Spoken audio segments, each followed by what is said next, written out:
I think we still wait a little. So Okay. I'm Give it a sure few everyone's here. Yeah.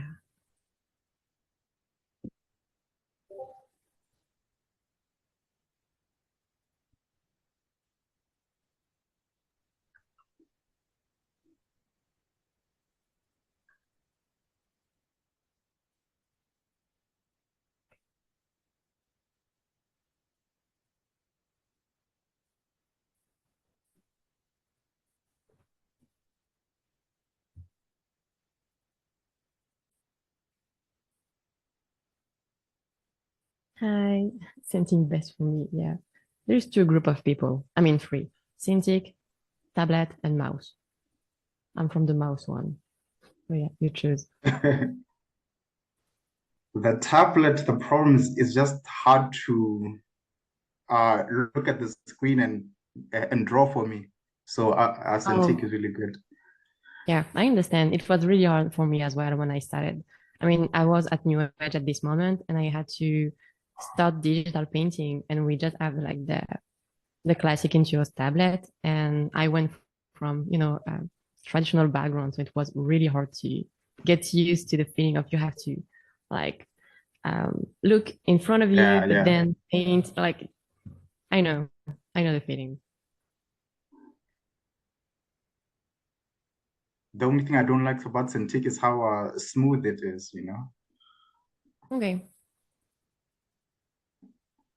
And you don't have any, like, I heard that sometimes you have a, like, I don't know how to say that in English. Um, but there is like maybe 2 second difference between like when you actually put the stroke and when you actually have the stroke on the screen. I don't know if you see what I mean. Yeah, that's there. I think it sometimes depends on which Cintiq. If Mm, it's more expensive, you might not have that. But like when you're painting, you don't really notice too much. But if you're doing line yeah, art, then you notice more. makes sense. Yeah, the lag, yes. Okay. I think we can start. Do you think we have everyone, Devin? Or I mean, at least the people in credit tier, so I Yeah, can let's have a look at them. let's start. Okay, cool. So hey, so yeah, week two will be about how to understand and deconstruct your references. And I will also show you a recording I did for a 1 hour study, and I will go over my process behind it. Your homework will be um, according to all of this. First, I will go over the photo you took, just because I'm curious, and I feel like this is a great way to understand you better and to know you better. So I know like better your surrounding, what you like, what you don't like, thanks to this photo.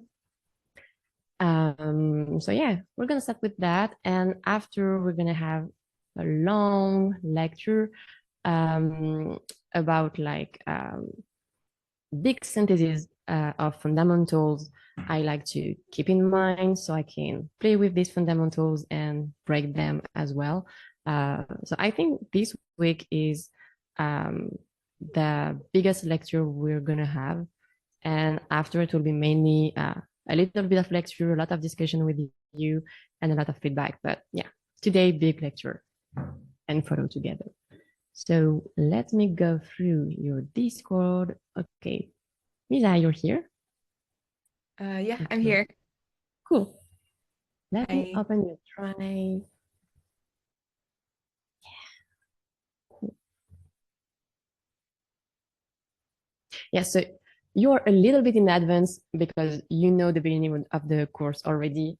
Since I like to modify my reference before painting it so it can fit what I plan to do or what I actually saw when I took the photo.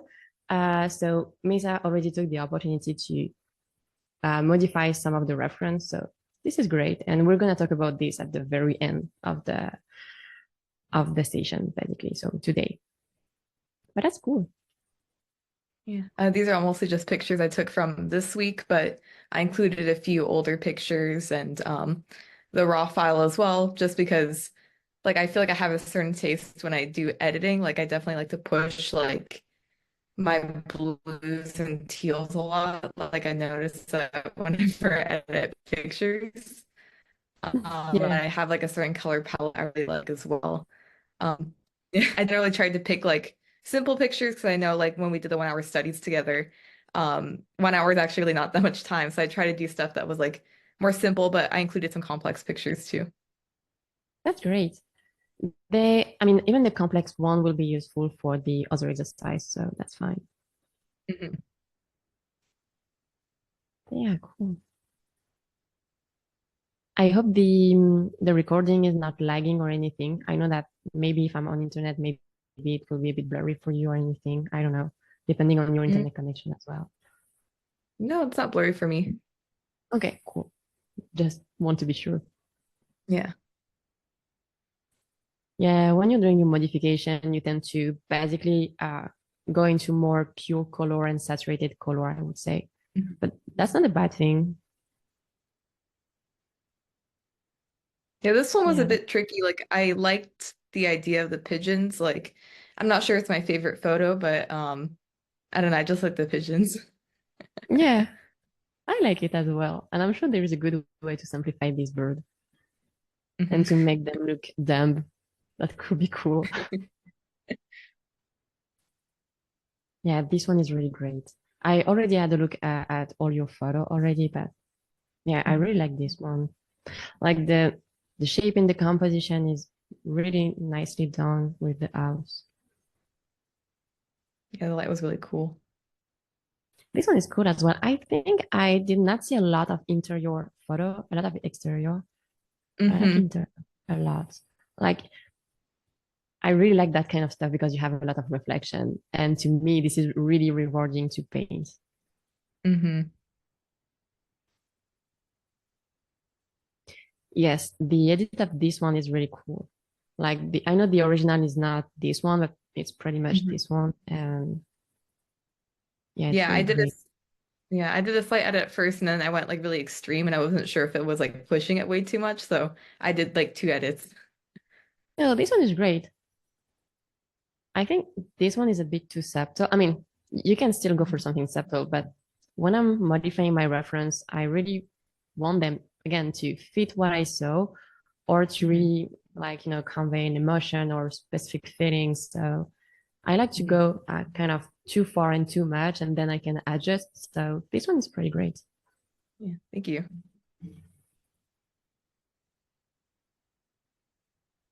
This one is cool as well. This one, I'm not that sure. I tried to do an edit, but I'm not that, I don't know. There's like some stuff about the photo itself that I feel like I would like edit out or take out when I'm like actually painting it. Like I like the Mhm. angle, like the pop of color in the middle, but I felt like the graffiti on the side was like a bit too much. Yeah. Or I like the colors too, yeah. Yeah, this one you went to more green. Hmm. This is what I like when we're doing editing or when we're just taking our own picture is like, when I see your picture right now, if I had to modify it to make it fit my test, I would Hmm. have go for more orange and cyan, and Hmm. you went for green and red, which is great as well. But this is what I like to see, just the Hmm. the differences we can have in what we like, basically. So that's great.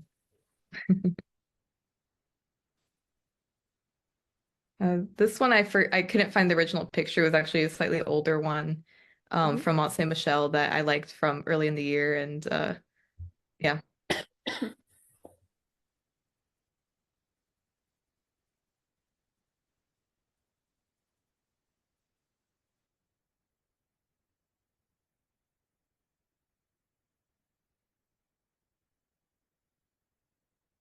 This one is cool as well. Sorry, I'm bad at drinking water. Anyway. And most of the pictures were with my iPhone, but this picture in the Mont Saint Michel one was with my camera. So there's a Okay. bit more of like like I forgot the lens I used, but it just has like a different effect. Hmm. Makes sense. That's great. This one are great as well. I also like to have to simplify flowers and leaves. This is Mhm. always a bit challenging because, like, to me, building are easier to do since we really know how it works. This is something pretty straightforward, but for organic, you really need to interpret what you're seeing. So this is always a challenge, and these plants are a challenge to paint. They're great. Yeah. I think it's the last one. Yeah, that's cool. But Cool, cool, cool. Bunch of cool stuff here. thank you. Okay, so next one is Roman, if you're here. Yeah, I'm here. Yeah, cool. Let me open your photo. Cool. Oh, yes, you're still outside walking. Yeah, I'm on the way to the laundry. Okay, do So you want me to come back to you after so you can no, have some I'm time? good. I'm Okay, good. okay, cool. No, it's just a quiet place to Okay, listen to class. this one is really great. I like the pattern and the color on it. That's cool.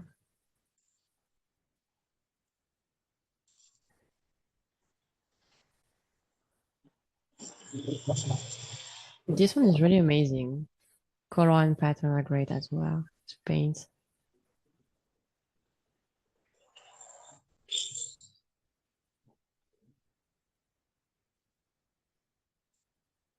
Yeah, you have a good variety as well in your subject. So this is cool. You have some more wide view, some more close up.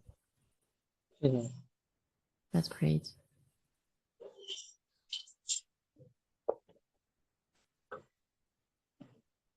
Yeah, I Oh, was like this going one. to my phone because right now I was on the island and there was nothing to like. It's mostly foliage and palms.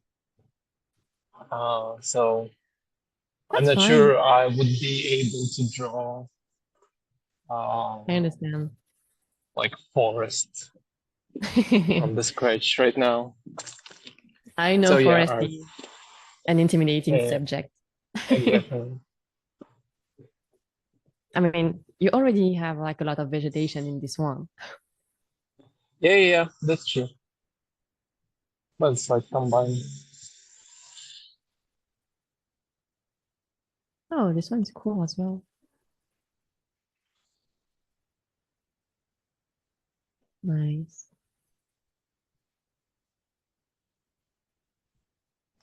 I like the pattern. I'm a big fan of pattern and shape like this.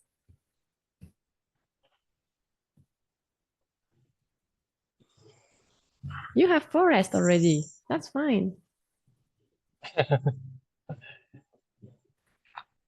Yeah, it was very pretty light, so I decided to take a picture of it. Yeah.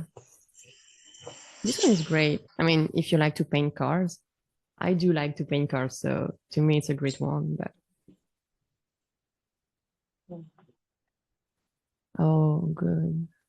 It's a great one as well. I mean, this one is not maybe not a good one for 1 hour study, or a good challenge for a Yeah. 1 hour study. So yeah, Yeah. that's great.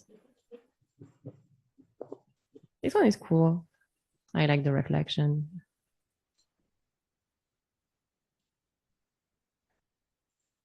Cool. A big challenge here. Great. Yeah, it's the only one with full forest. But that's cool. It's great. Yeah, thank you. Then I have Jacob. Oh, I remember Jacob, you have a lot of photos. That's cool. If you're here. Oh, yeah, I'm here. Yes, cool. Hey, Oh, yeah, I try to cut them down from that Pura file. Maybe I'd have to. cool. This one is great for 1 hour study as well. Cool.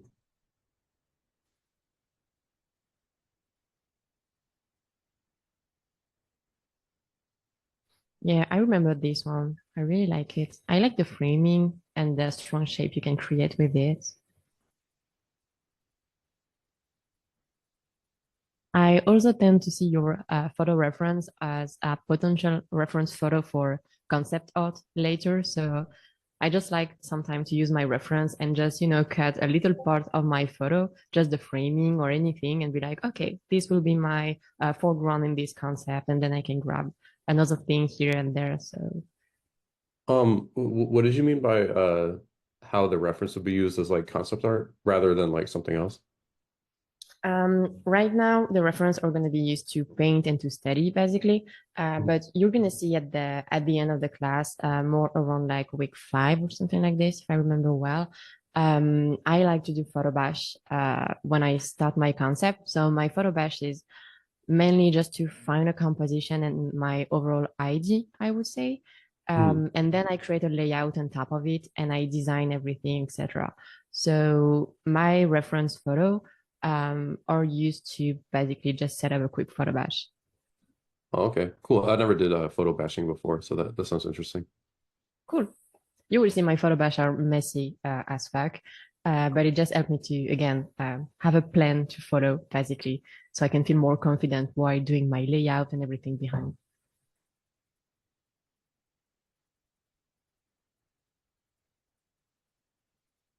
Cool. I like that type of stuff, but this is so hard to paint because you end up having something very noisy with the fence on the side.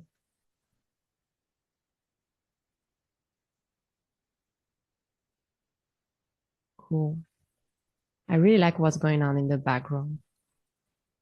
With the atmospheric perspective, it looks really great. Cool as well.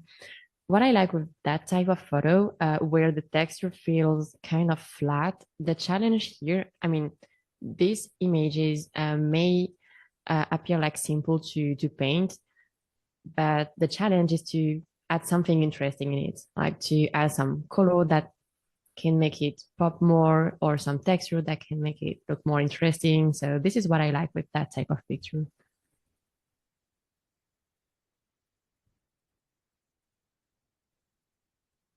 Yeah, this is really great to be able to see everyone's photo. Yeah, this one is amazing. I also like the pattern on top. And if we just push a little bit more the color just to make your warm and cool a bit more obvious in the painting could be really great. And then you can add like a cool storytelling with a character or anything. Like Oh, this. that's that same station that you painted. Uh, you painted like 2 stops down, Yeah, like over here. that's great. Love the pattern created by the shadow. This is cool.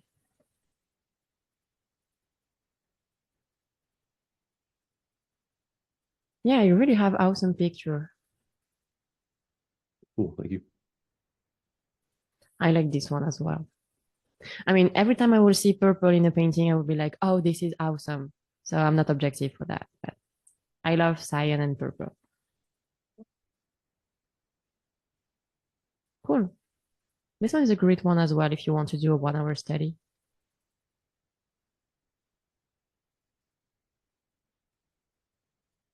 Cool.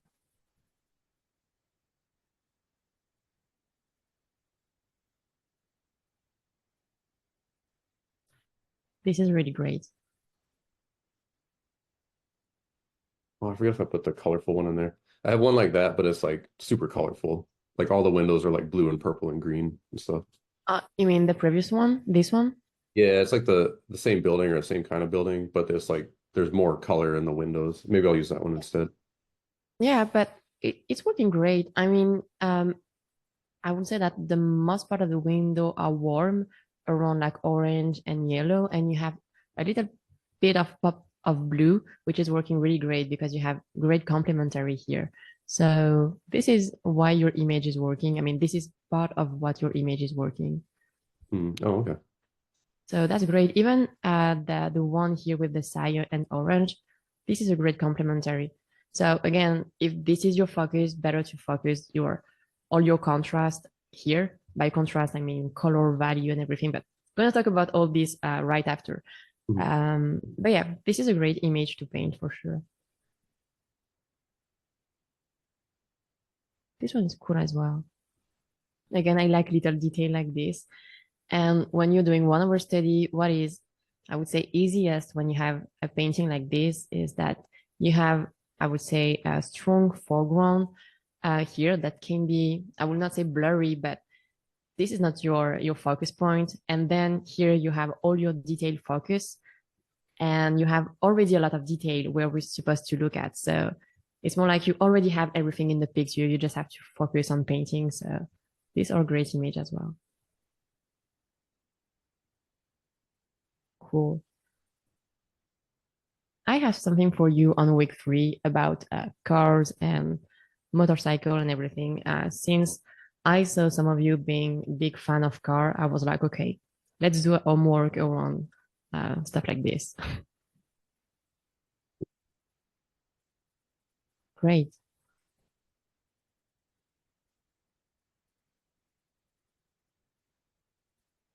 This one is great as well. It was, do you remember when you took this picture, like what was going on outside? Because I remember I took a picture like this, but it was more like pink inside my apartment. And it's because we got a sandstorm outside. So it reminds me this. It wasn't the sandstorm, it was the smoke storm that we got when New York had like it was like 500 level like pollution or something. It was like crazy. Okay. It looked like Mad Never. Max or something, or like Blade Runner. Okay. Okay, I see. But I was like, I'll probably want to paint this later because it looks kind of like dystopian. So Yeah. I think this is the same day, but like earlier before it was like that yellow. Okay. But this one is great as well. The thing that I like is that like most part of the light you have in the building, including this one, feels cyan and blue, and the overall environment is more warm, like more like orange brown. So again, if we push this a bit more to make it more obvious, it could be really, really great in painting. So I like it.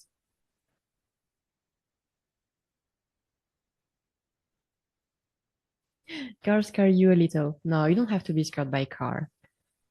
I will talk about car today as well. If you don't see it as car, it's easy to paint. Trust me. Cool. Really cool. This is a great one as well.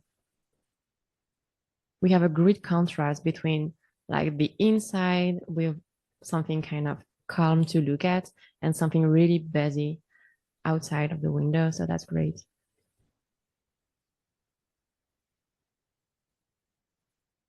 Cool.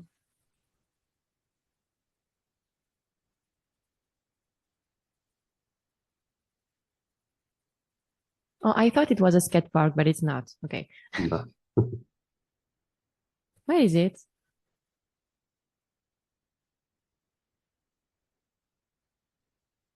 Is it just like a place where you can just sit and look around, or I don't know. I don't know. It's kind of weird looking. It's a power plant behind it. But I don't know why they have this weird structure. There is a skate park nearby though. I didn't think about taking photos of that, but I might try to do that too. Yeah, it could be great. Cool.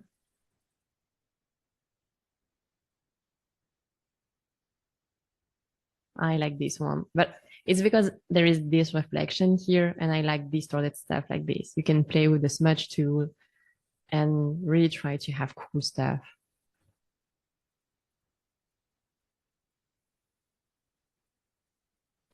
The shape is insane here. Like you have kind of a big triangle here, and with the composition, this is almost like the perfect place. So you can have your focus here. This one is incredible.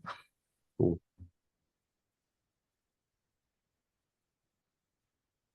Cool. An interior, yes.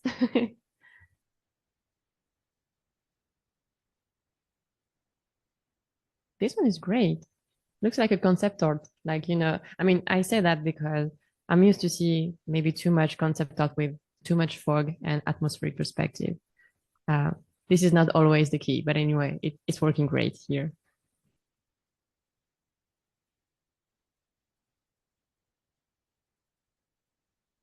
Oh, this one is great. Cool.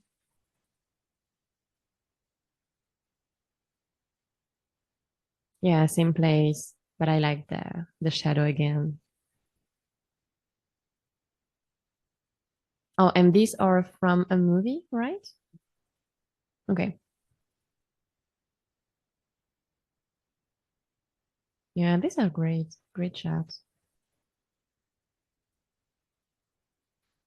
But yeah, these images are already comp. Like some people already edited all the image one by one, and this is basically what I'm gonna ask you to do.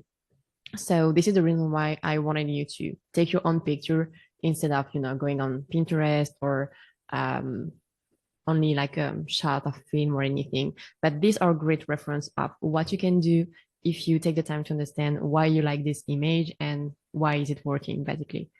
That these are great references. Yeah. These green and magenta together. So it's working great. Good balance of warm and cool. Yeah. Cool. Yeah, you had a lot of photo, but this is really great. Thank you so much. Cool. Thanks for looking. Then I have Lucy, if you're here. Yep, hi. Hey, okay, let me open your drive folder.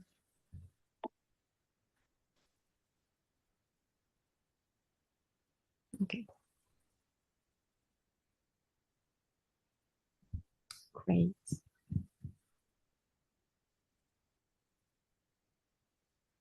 This one is cool.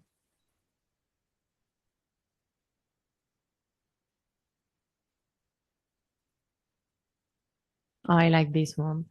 Um, grass pattern like this are really challenging to me. I mean, maybe for you it's okay to do, but at least for me it's really challenging and I really like it.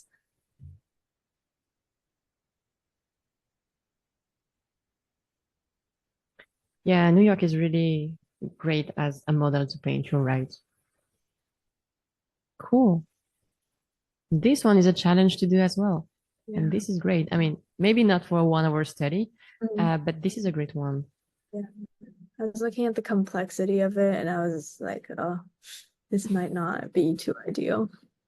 No, I mean, you can still, do another comp inside your image. This is what I like to do. Like you can basically frame it here and then focus on the shop. That's fine as well. And you can Okay. try to imagine your image without all the people here. Like you can Mm. maybe just keep the girl here to create a story behind. So that's fine. I also like to take a huge picture and wide view and then just zoom in and create my own composition. So it's okay. Okay, okay. And what's fun is that you have a hint at one of your assignments for the last week. So that's cool. Cool.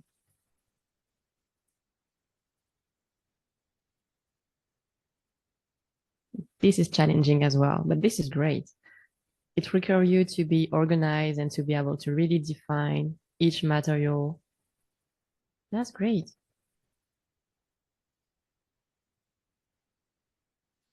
I like this thing. That's so cool. I like this place. We have places like this here as well, near to my home, and I spend most of my time there. Mm.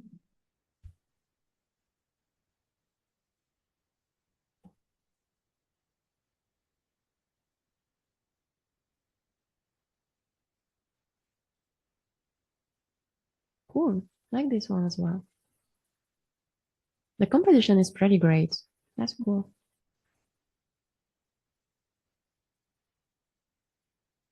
Yeah, like this one.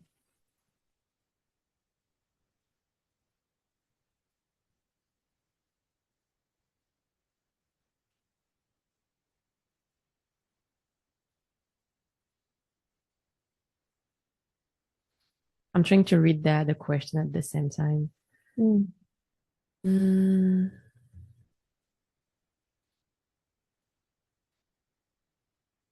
how do we simplify, prioritize my vision? Yes, when you're painting like complex photo, but I'm gonna talk about this as well. So this one is amazing. Oh, this one is cool. Really great.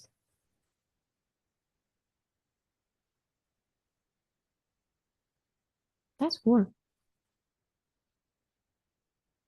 And my friend standing in front of it.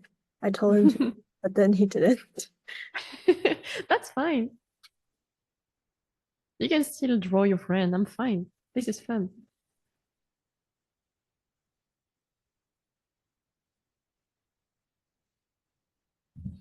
A lot of this photo looks scary to you to paint, but yeah. Yeah, this is a challenge. But you're gonna see during the entire class, we're gonna start by doing really small detail, and at the very end, we'll go into a more detailed piece. So I'm sure it will be fine. This one is really amazing as well. I like that the path here that leads us to the focus, and then you have the cat here. You have a good mix between like the vegetation and some strong texture design to do everywhere. So that's cool. This one is great as well. Yeah, you can play with a lot of different hue variation here. That's great. And it was the last one. That's cool. Really cool. Thank you. Thank you. Then I have Irisha. If you're here. Here. Yes, you're here. Hey. Okay, let me open your drive. Ah, yes, you have a lot. Oh, I saw a little Pikachu. Oh man, I'm kind of like, Already oh, my I think fave. I think I took too many like forest photos, and I'm like, I'm regretting it. I'm just gonna take a cube photo and upload that. That's fine. But that's cool already. Of course, there is purple, there is pink. I like it. That's great.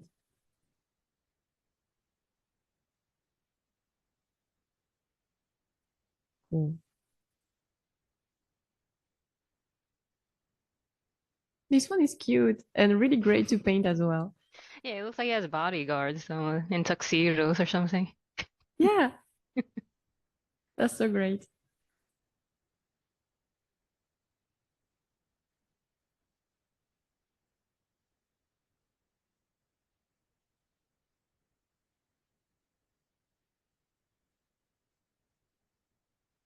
Where it is? This is so beautiful. Las Vegas hike? One of those Okay. hikes, yeah. Never been there, so I don't know anything about Las Vegas. That's cool. The hikes are nice over there, yeah. Oh, this is so I know. pretty. It's so scary to paint now that I think about it, yeah. But It is. I am curious like how you approach all that noise. So I was like, oh, I should put a few of those in. Yeah, this is a good thing. Cool. This one is great for a 1 hour study as well. You have different material to handle, a focus. That's cool.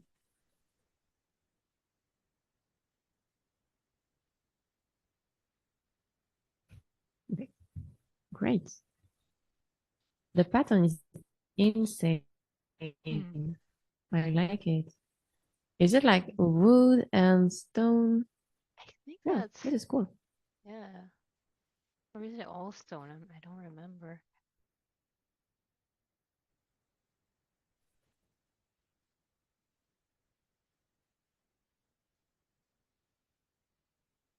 Cool.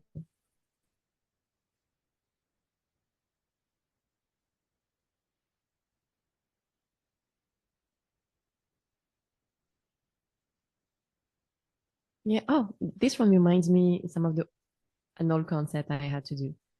Mm. And I think I had to go in this street with Google Map, and I saw this thing. I mean, it's really close to something I had to paint. Cool. Really cool.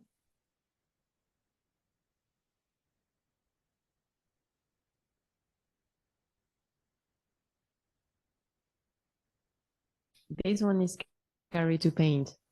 I know. It reminds me of like Jabaro for some reason, the foresty area. So I was like, oh, maybe I should get this one to like figure Yeah. out how she approaches all that the noise. I'm just like so intimidated by it. But maybe one of Oh, these days. the the tricks behind is just like first you cry and then you paint. That's it.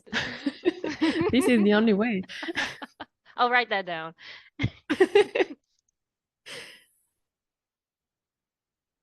Cool. This is great for 1 hour study as well.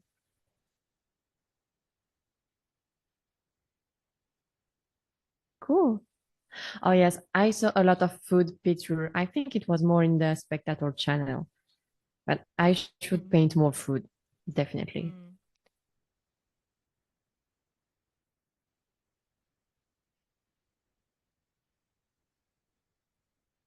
Oh, cool. That's great. Yeah, I think I might just do what you did, where just crop some of the part because I feel like I am missing Of some course. of those focused photo. Of course. This is the idea. I'm gonna show you some of the ref I'm taking when I'm going outside, and you will see that they are very random. I'm just taking random picture while I'm walking, basically. So then you need to crop and find a good composition inside it. Okay. That's cool.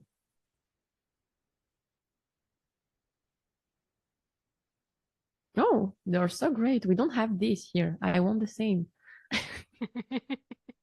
They're so No, cool. it looks fun. Yeah. I'm gonna have to have this for sure. It will motivate me to do my squat. Cool.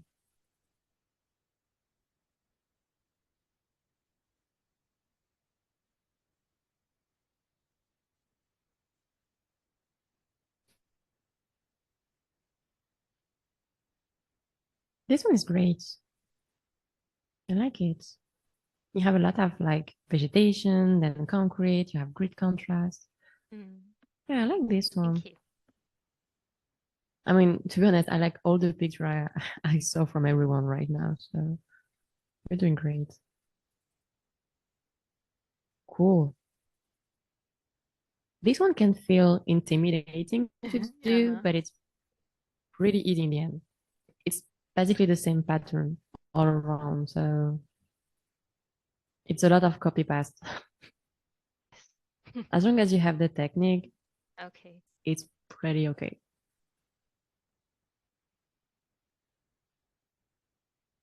Cool. Cool night one. This one is great as well. I like the idea that these two street lights are framing the big building in the background. Cute. Cool.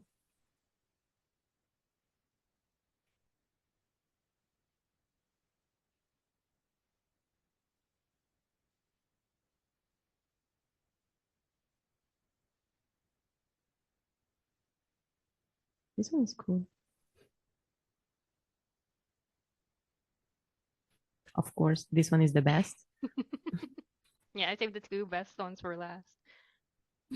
It'll be fun to paint. This one is incredible. Like he's taking over New York. So. This is so cool. I like it. Thank you. Yeah, that's great. Great picture. Thank you. Thanks. Then I have Ran if you're here. Yeah. Hi. Yes. Okay, we got there.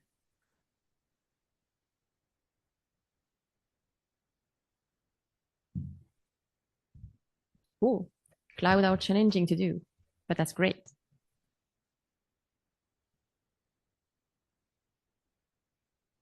This one is cool.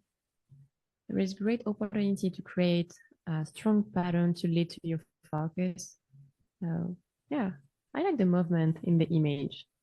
It's working great. Even this background leads us to your focus. This is cool.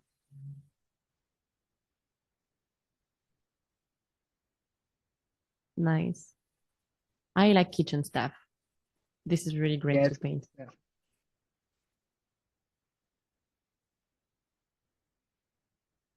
Cool.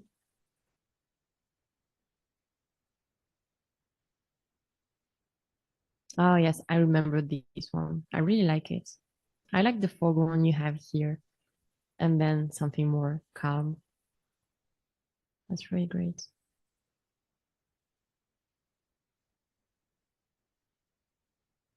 Cool. Some really great shape to simplify here on the sand.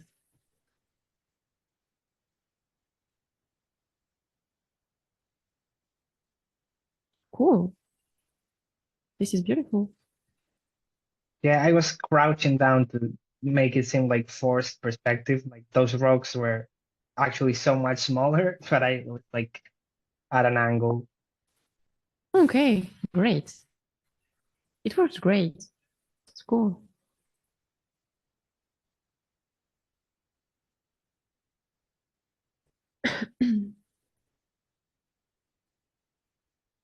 This one is great as well. I already see all these texture painted with the blend. That's cool.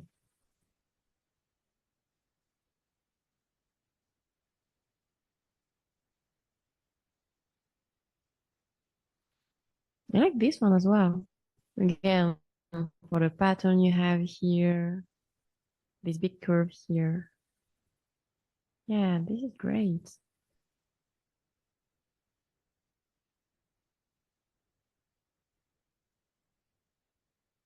Cool.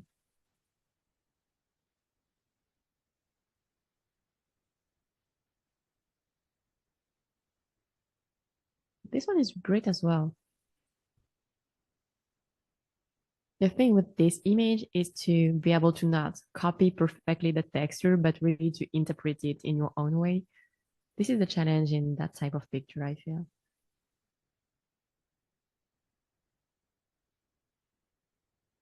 Cool. This one is great for a 1 hour study as well. Since it's a bit blurry, you don't have all the detail, so it's easier to interpret because you don't have all these detail that can overwhelm you. So that's cool.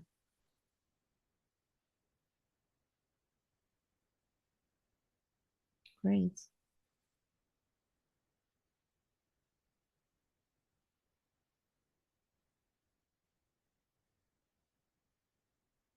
This one is cool as well, with a bit of storytelling around the track. Could be cool. The last one. Okay, that's cool. Thank you. Thank you.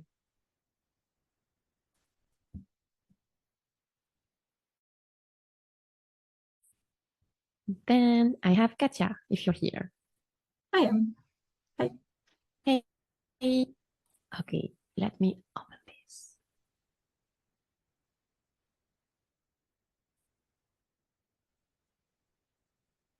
The pictures are so different from a student to another. This is so cool.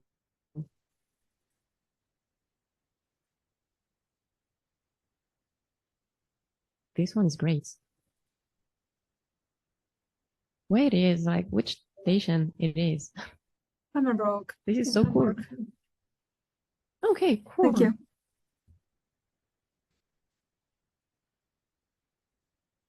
Nice.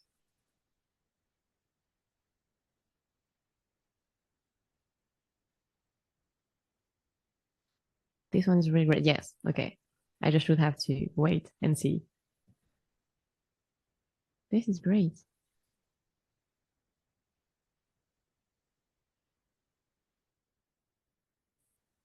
Oh, that's cool.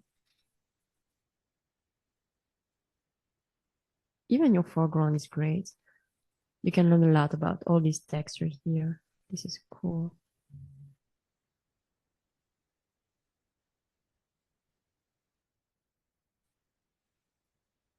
Great.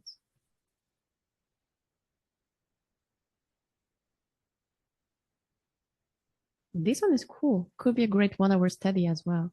Of course, you need to simplify the background and put your focus on the foreground and the little house here. But yeah, this one is great.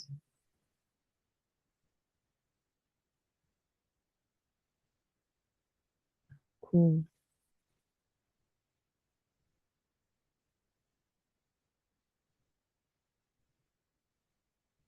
This one is great as well. This is like a pyramid, but with tree.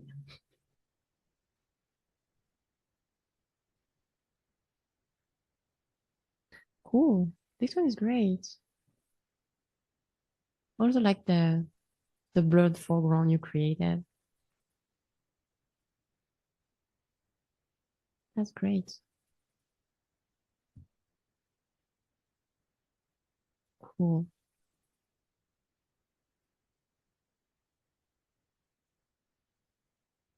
These things are really interesting to paint.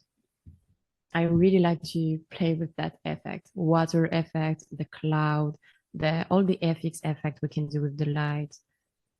That's really just enjoyable to paint, I think. Cool, really cool. This one works with the silhouetting and the big contrast we have between the sky, the value of the sky and the value of the main object, but it's great. It's efficient, basically. Cool. Cool one for texture if you want to push further the texture. Same here, cool.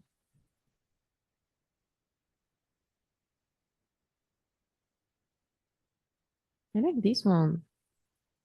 Your balance between your warm and your cold. That's great.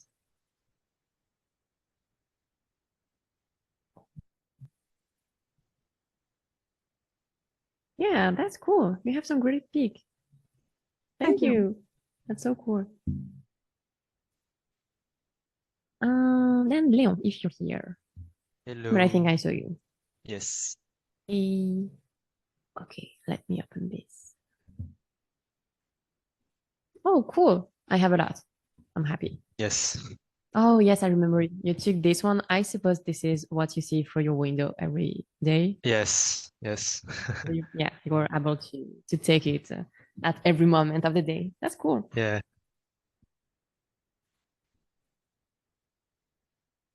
Great.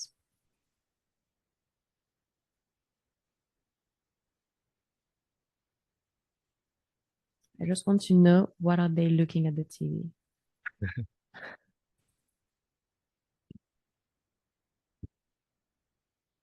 Cool. Really, really cool.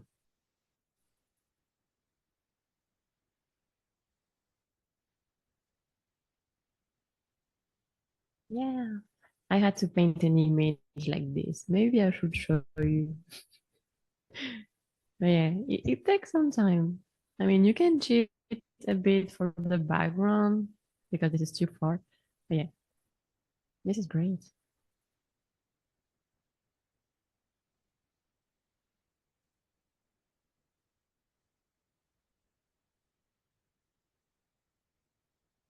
Cool.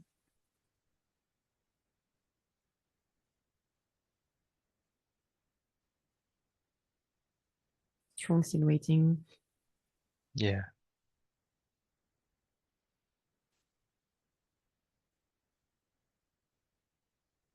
Cool. Cool.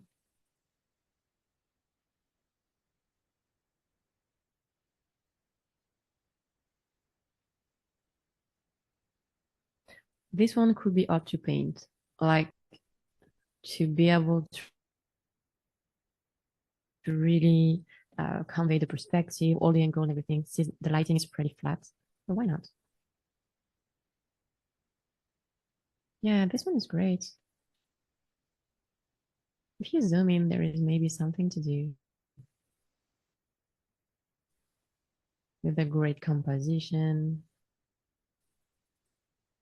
So again, you can add a bit more storytelling. That's great. Or you can even do the opposite and just work on the rooftop and create a story on top. That's cool. Thanks. Cool one. I like what's going on here. This is great. Yeah, same here with the pattern of the water.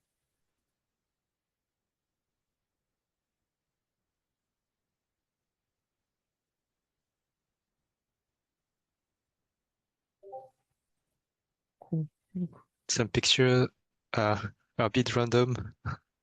I took That's it okay. a bit randomly. Yeah, that's fine. You will see when I take pictures, it's really random sometimes. I have very blurry stuff, stuff we just don't care about, but who knows, sometimes it can be useful, so take it anyway. This is really cool.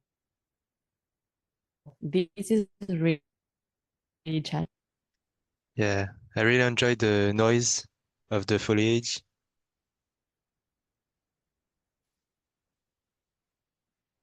This one is great as well. So you went on the rooftop directly to take the picture? That's Yes, crazy. yes. Cool. It's like you have a flat in Paris where you are No, just able to. finding some rooftop Okay, randomly, trying to find some rooftop.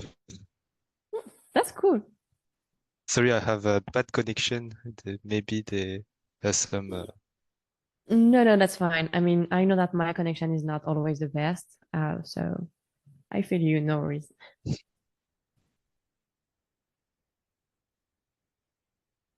Cool.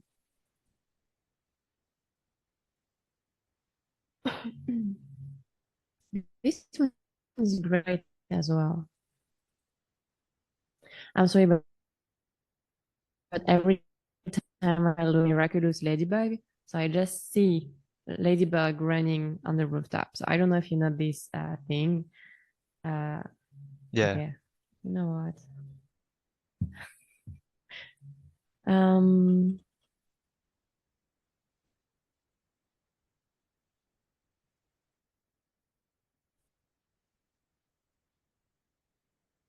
oh, poor internet connection. Yeah, I just imagine these two on top of your images. I'm sorry.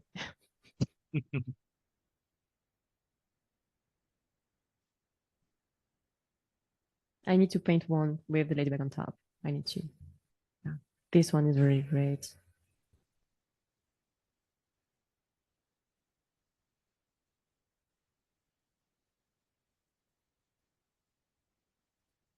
Cool. This one is really cool. You need to be patient if you want to paint this, but this is yeah. cool. I will try it. Yeah. Same here, but really great.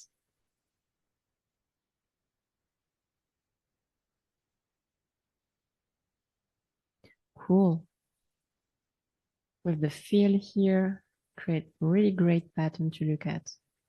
Mm. That's nice.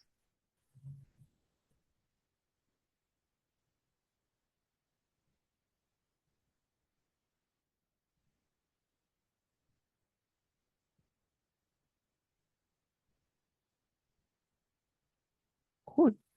Even small stuff like this are really great to paint.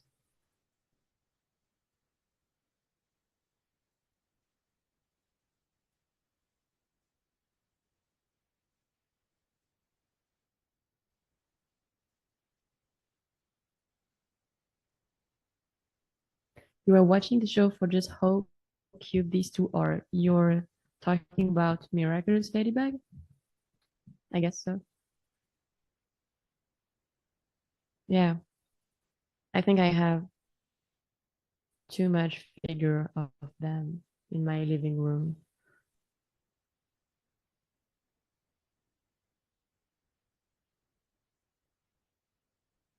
Cool. I like this one. There's a great Yeah, storytelling behind. it's in the center of France, in Auvergne, Mm-hmm. with friends. We walk, Okay. just walking in the forest, and yeah, it was very chill moment, very That's great. very Like a yeah, sweet memory. yeah, sweet memory. That's cool. Cool. This can be difficult to organize in a painting because here you need to rethink some part of the painting to make the shape interesting. This is great.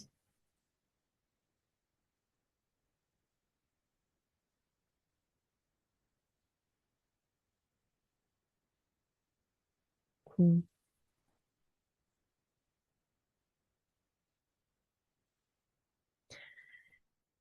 Reminds me, Jibaro. Yes. I think I have a PTSD now when I see forest and lake. Cool.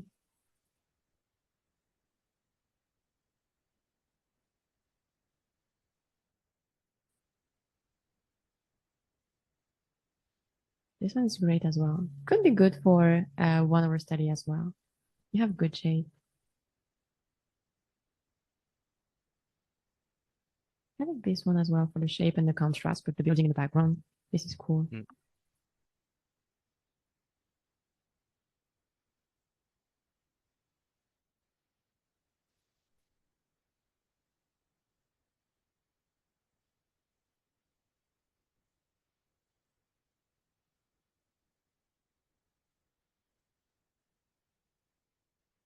Great. Yeah, and this is great as well for 1 hour study. This one as well. I like this one. Thanks. But this is because there is pink, blue, kind of purple. So of course I like it. Cool.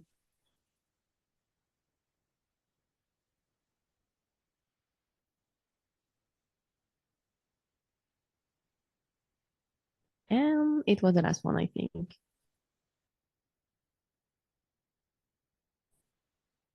Yeah, really cool picture. Thank you. Thank you. Thank you. Then I have Raphael, if you're here. Yes, hello. Hello. Okay, let me open this.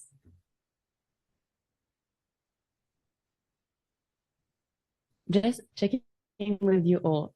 You can see everything clearly. It's not too blurry. Just checking my internet connection with you on your side. It's Yes, for fine? me it's fine, yeah.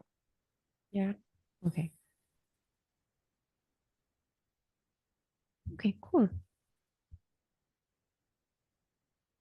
Great one.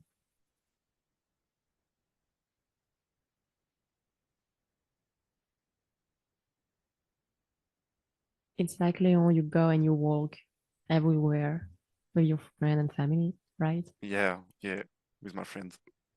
Cool. That's great. This is a cool one as well.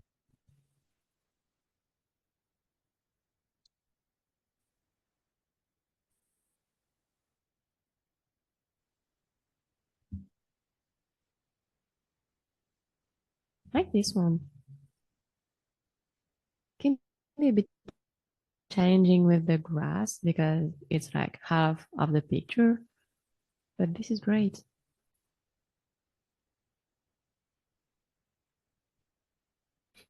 My post-traumatic syndrome, Chibaro. Thank you. This is great. It's a great one. Really great one. I like the pattern on the tree. This is really interesting to work on this. I will give you my brush, the brush pack I did for Giro, just so if you want to test anything with the brush, you can.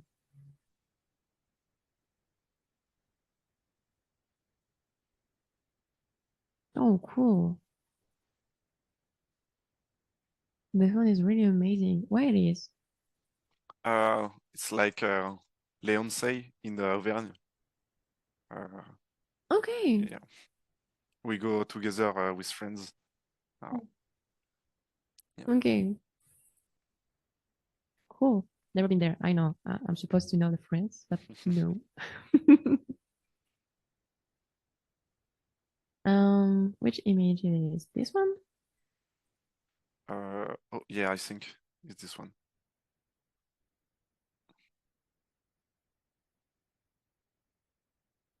Yeah, cool. This is a really great one as well. Verticality you have here with something way more calm here. It creates a great contrast. I like it. Cool. This one is also a great one for 1 hour study. Just need to find a good way to interpret the grass, but other than that, it's pretty straightforward, so that's great.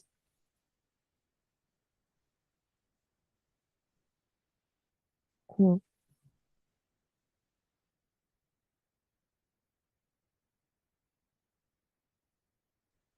And that's great. Texture design.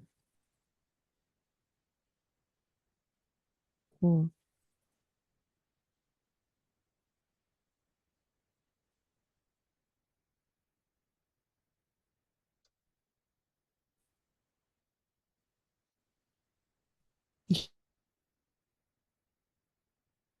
Just create one here.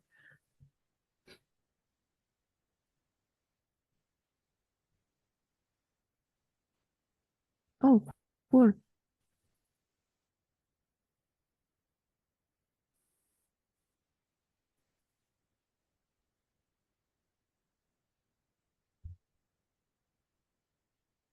Sorry, I didn't hear you. I don't know if you say something. This is like, is it a restaurant or like a house or something? We're just curious to know why there is one single house here. I don't know. I don't know for. Oh no, okay. Yeah, it's auberge. I don't know say in English. Oh, okay. Oh, okay. Okay, I get it. Yeah, it's kind of a hotel, so people Yeah. can just yeah, make a break and then continue. Okay.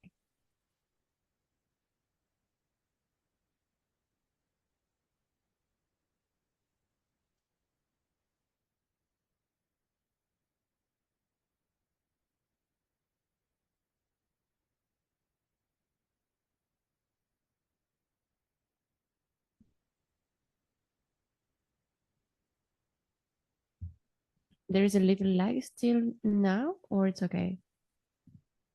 For the screen share for me, but I think Yeah, but I it's see that, yeah, it's like for several people in the chat.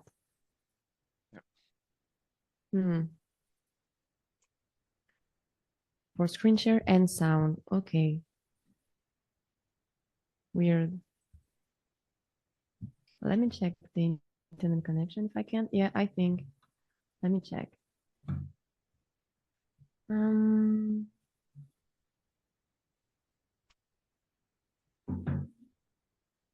supposed to be good.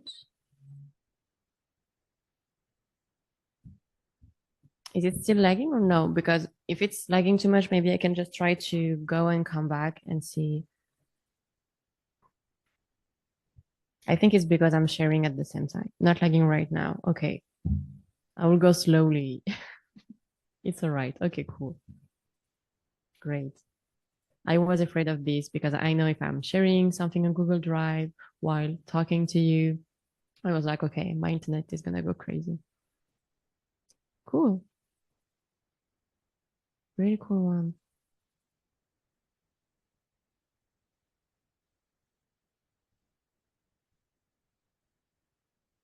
This one is great for 1 hour study as well.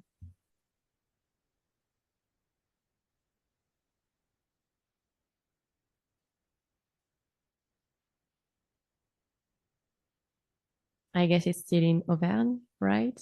Yeah. Okay. And it was the last one. So just curious, is it like an hotel or something? Or same like Yes, I think he's a hotel. Okay. That's great. I really like the architecture. This is pretty crazy. That's cool.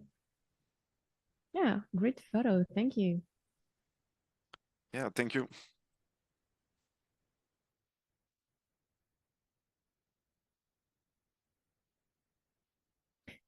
Yeah, as you said, like the image load and zoom and sharing and everything. My computer is dying. And then I have Isabella. Okay, so you have everything on Drive. Yes, yes. Cool. Yes, you're here.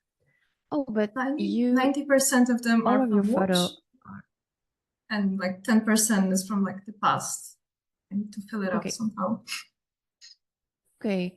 So I think you did a big JPEG with all the photo on it, right? Yes, with most of them, yeah. Okay.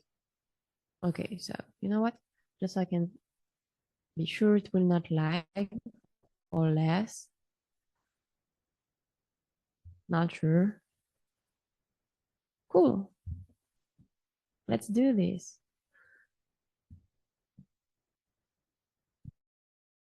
Yeah, I remember I saw the first one. This one is really you have on the seat, plus the contrasting color between what you have outside and inside.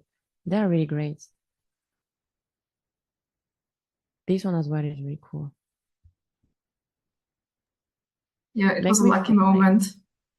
There's not that much of it, such a nice light in my area, and this one moment in the bus was a dream. I felt like in Simon Stalenhag work, just happy. Yeah, feels like a bit like Harry Potter, like when they're in the bus, just the feeling and the mood of the picture. But that's great.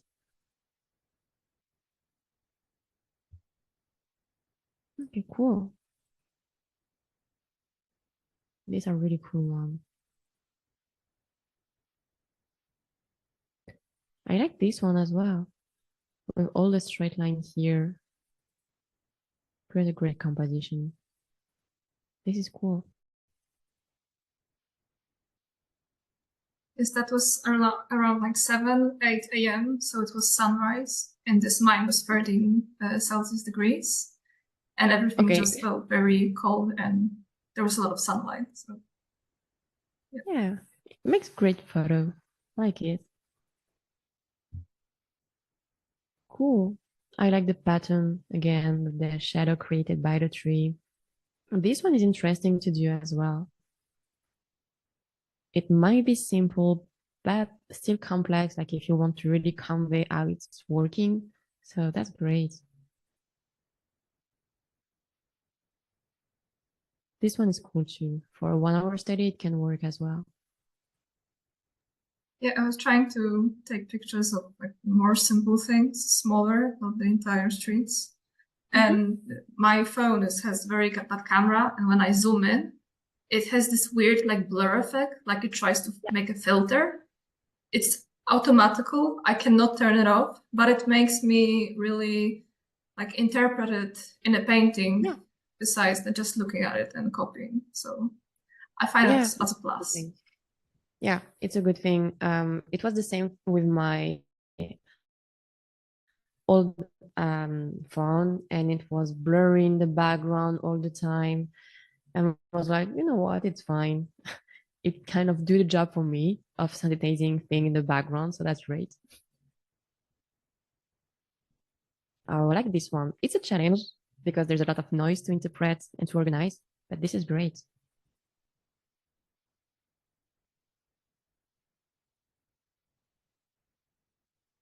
Cool. The one on the left is really great as well. Really yeah, cool. because on the other side there's like a very orange building, and there was a direct sunlight going onto it, and it was just glowing.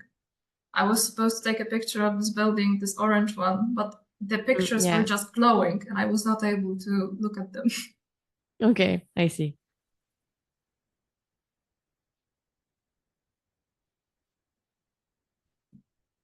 Cool. This one is great as well. I like it.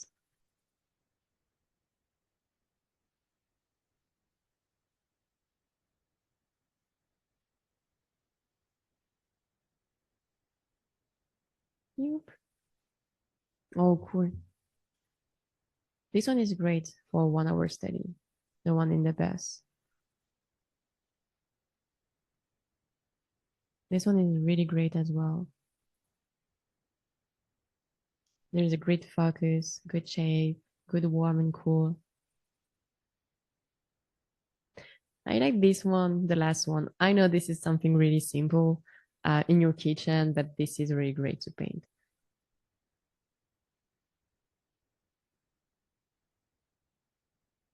Yeah, I love the one from the kitchens, especially when I have like a new stew, something to cook, and there are so many reflections, and it's still clean, so I can take pictures and I can show them, and I'm not embarrassed of the mess. So Yeah, that's cool. Oh, this one is great as well. I like it.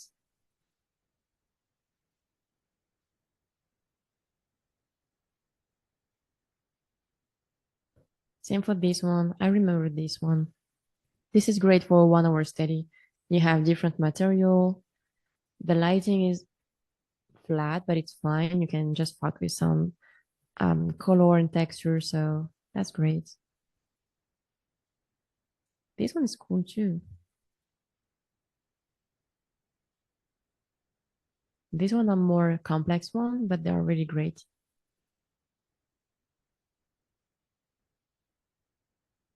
Yeah, that's cool. Really cool. Thank you so much. Then I have Natalie, if you're here.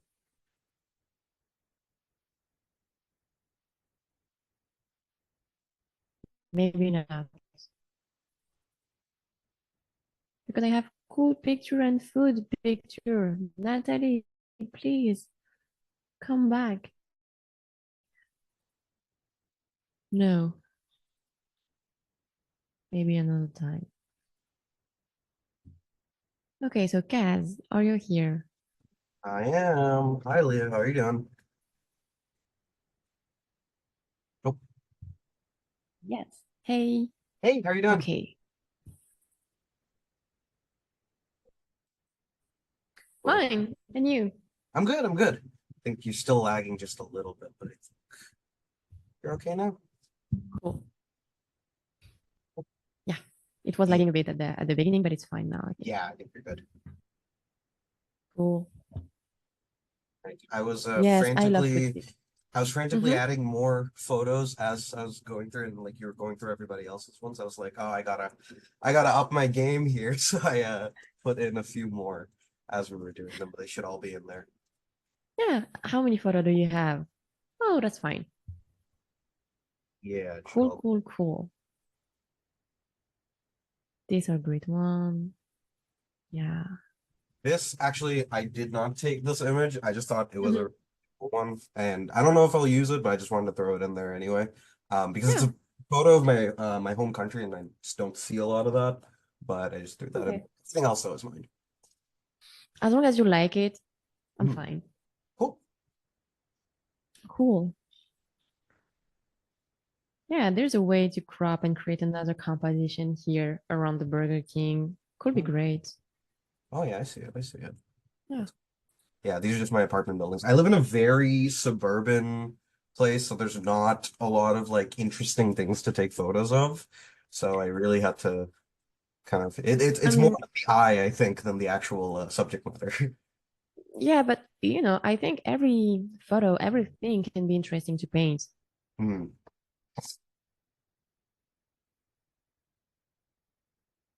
Like, uh, you can paint trash and make it interesting. Yeah, So, I it's true. mean, you can paint everything like, people are painting toilet and make it interesting. That's true. So, That's true. to me, this is really interesting. Like the shape of this building are really great. I like the overall lighting you have. So yeah, this is interesting.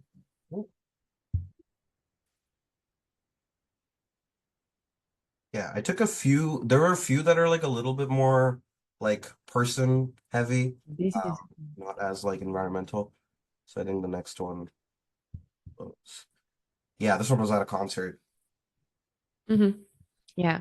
Since we're not oriented around character for this class, I will not recommend to paint too much character. Of course, we will add character in our environment, Okay. but I will try to avoid something too much focus around the Okay. character because That's first, I'm not the best, at character design, in anatomy and everything. So I will probably not be the best to give you feedback around this, basically. Okay, that's fair.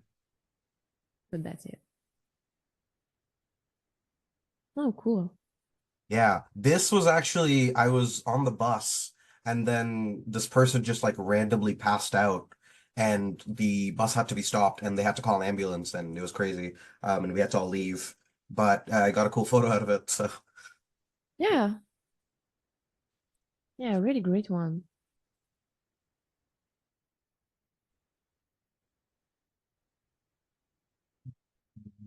Yeah.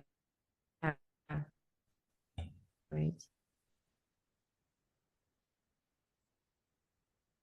Oh, cool. Really cool. yeah, sorry, I think there's still just a little bit of delay, but yeah, Okay. there's a few foresty stuff because there's some trails nearby. So I too was trying to tap into the Hibaro vibes as best as I could. This one's my apartment, the interior. Cool. You have a great apartment. Oh, thank you. Appreciate it. I like it. Yeah, again, sorry for the delay. It will be better when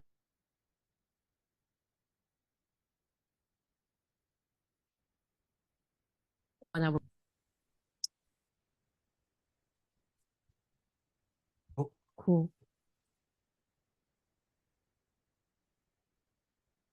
Oh, I think you're back now. Yeah, Oh, some more stuff great. is like a little character heavy. Yeah, but you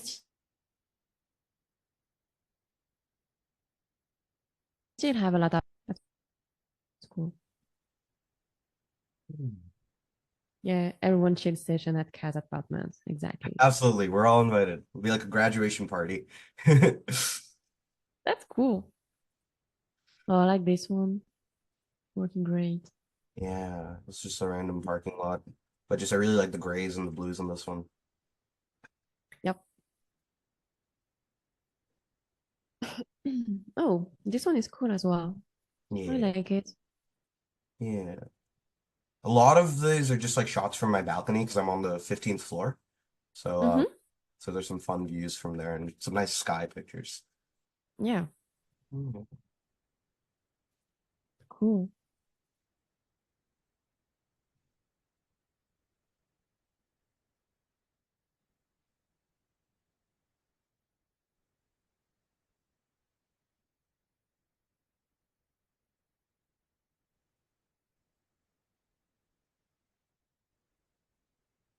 The light here. Oh, It's cool. still loading. Yeah. Oh, cool one. Yeah, this is another I one. like it. Yeah, a lot of just like people walking and me behind them, just like taking photos. So Yeah. it's fun. Feels like sweet memories and yeah, I like it.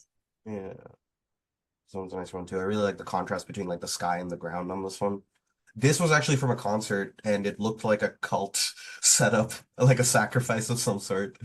So I really like the lights on that one. Goat here in the middle, a Yeah, sacrificial goat or something. pretty much. Or like a fire. Remind me the game Cult of the Lamb. Oh, yeah, With, totally. I see this it. is why I say a goat. I see it. So No, I don't want. Maybe I can open it like this. Yes. Cool. Oh, the pattern on the cloud is really great.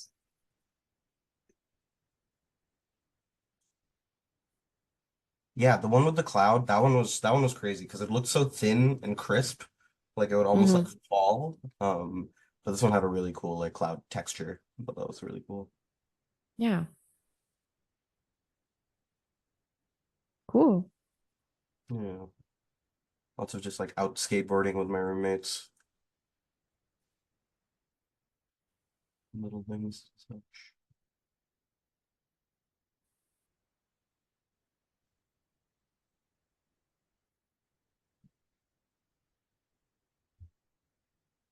Waiting for internet to come. Yeah, cool. Oh, there it is. Yeah. So this is another one. This one, I don't know, I just like the contrast between like the heavy sort of grays and then the little pockets of blue. Mm-hmm. It worked great. Again, you have warm, cool contrast as well. Hmm. You have great silhouetting, so it worked great.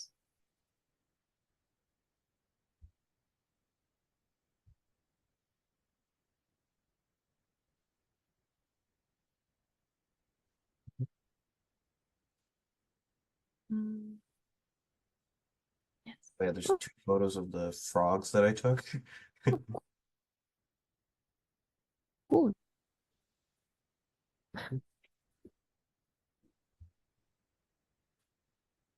Yeah, this was just like a really big close up on some frogs that were just in a little pond. Mhm.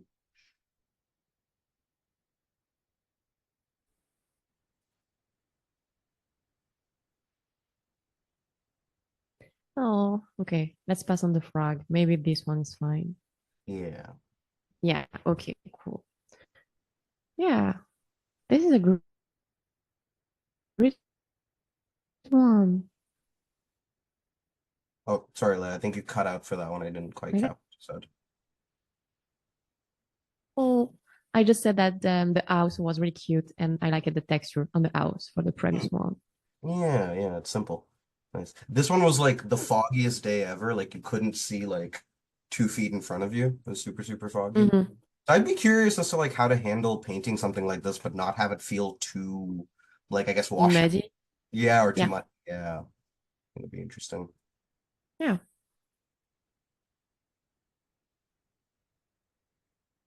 cool as well. Yeah, this is another just balcony shot. We have these like lights, so having them in the foreground kind of blurred out. Mm-hmm. Made some fun shots. There's a few that are similar to this, but just like the different lighting schemes based on the time of day. Oh, yes, cool. Yeah, like that. Oh, this one is great. I like it. Hmm. Yeah, got the classic pinks and purples and blues. Exactly. Yeah.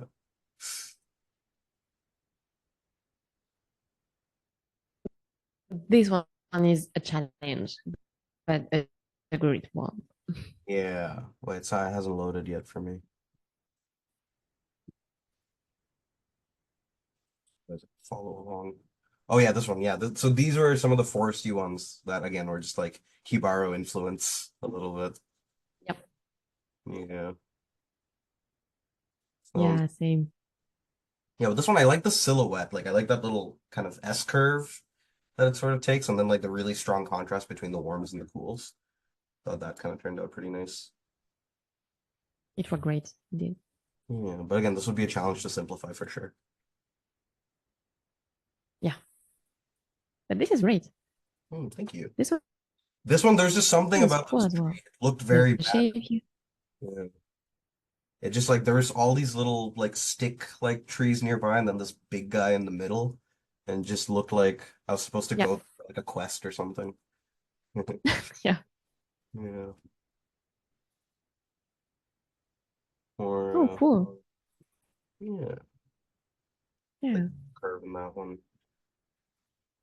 Yeah, I like what's going on here. This is great. Hmm. Yeah, I got lots to simplify for sure. Mm-hmm. Yeah, another Yeah. photo. Another one. This one is good. Yeah, some fun sky stuff going on. Oh, cool. And this one I really like just the way the moon sort of lined up perfectly. That was Yeah. that was very opportune. So I captured this one. Yeah, you're right. And Okay, then this one just up and in little. yeah, I don't know why this one turned out so small, but this is again my apartment. Yeah, this one is great. Mhm. Yeah, I like just it's very simple, it's very dynamic. I like the warms and cools. Simple the Mm-hmm. contrast and details turned out pretty nice. Yeah. Cool. This one just looking at the greens, like the brights in the middle and then how dark it gets.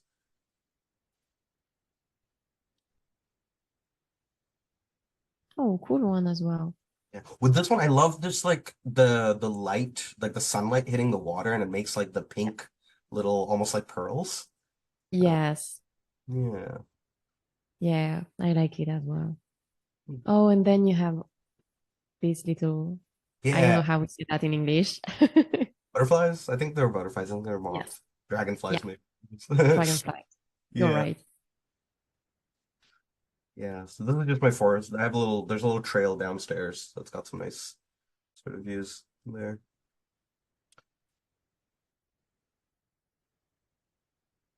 Yeah, with this one, just like again, the light and the shadow, really, really complex sort of shadow shapes.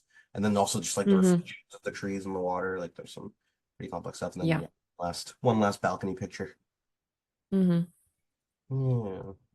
Yeah, this one is really amazing as well. I like what's going on here. Mhm. Again, with your warm and cool. This is Yeah. great. And then sky, the clouds, fun stuff. Yeah.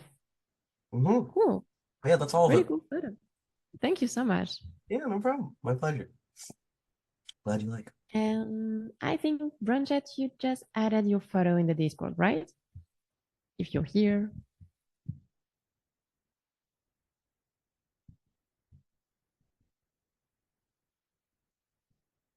Mm,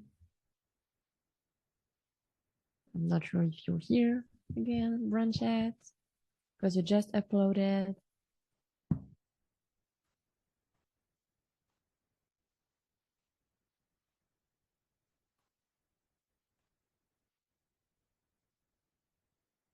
Maybe not.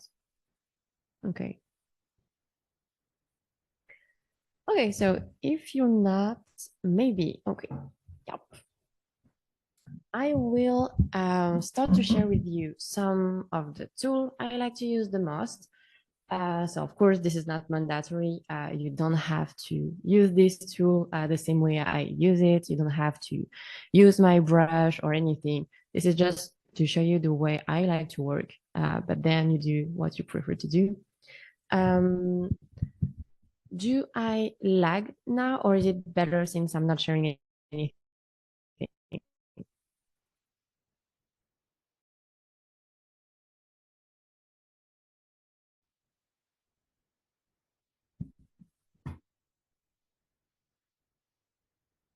Okay, still lagging.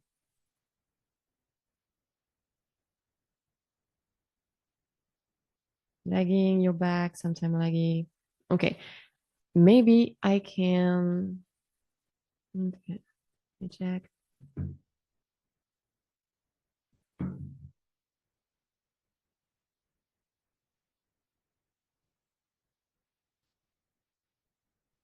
Since I'm not on the internet anymore, I think it will be better.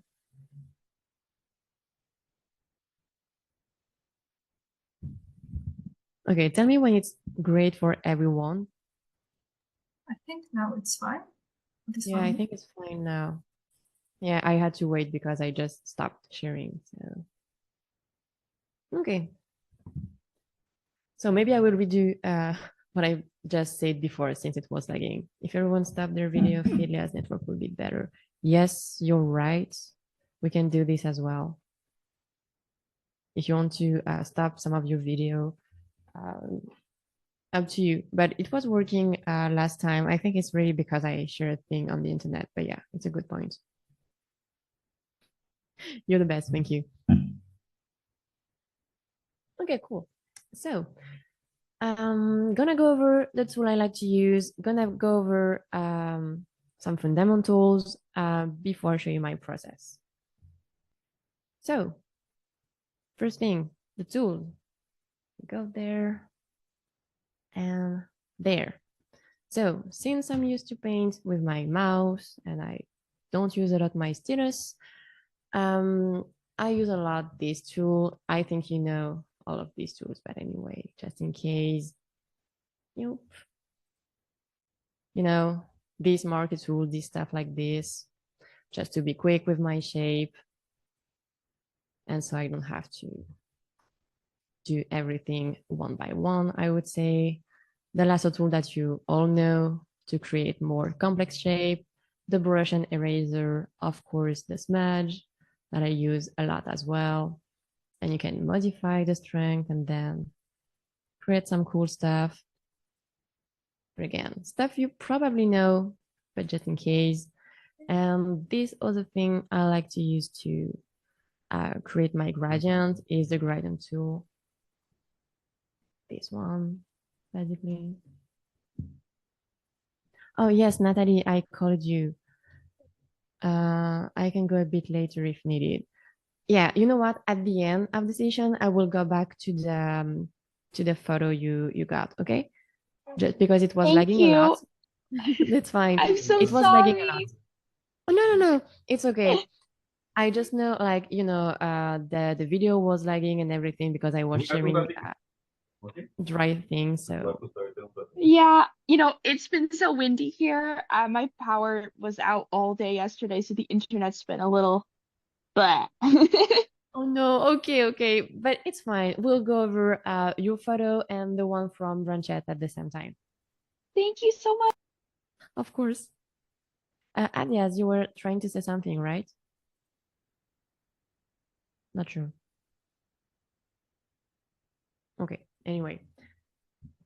So yeah, the gradient tool I was saying, one of my five as well. This is the classic one you have from color to transparency, basically.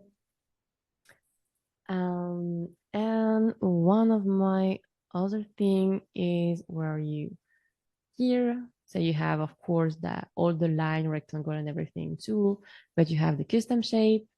I use everything in pixels mods, but yeah, these are easy thing. Sorry, if you want to create like a building or anything. So this one are from Patrick O'Keefe. So I unfortunately can give you this for free, since I think it is sell this custom, but you can create your own. So your building creation can be easier to make and faster. You also have some from Sparse that can be useful if you're doing like mountain or anything and you want to create some stuff on top of it, like you create your selection and then you can go crazy with this and then erase the part you want to erase. But yeah, these are some tools that I like to use, basically.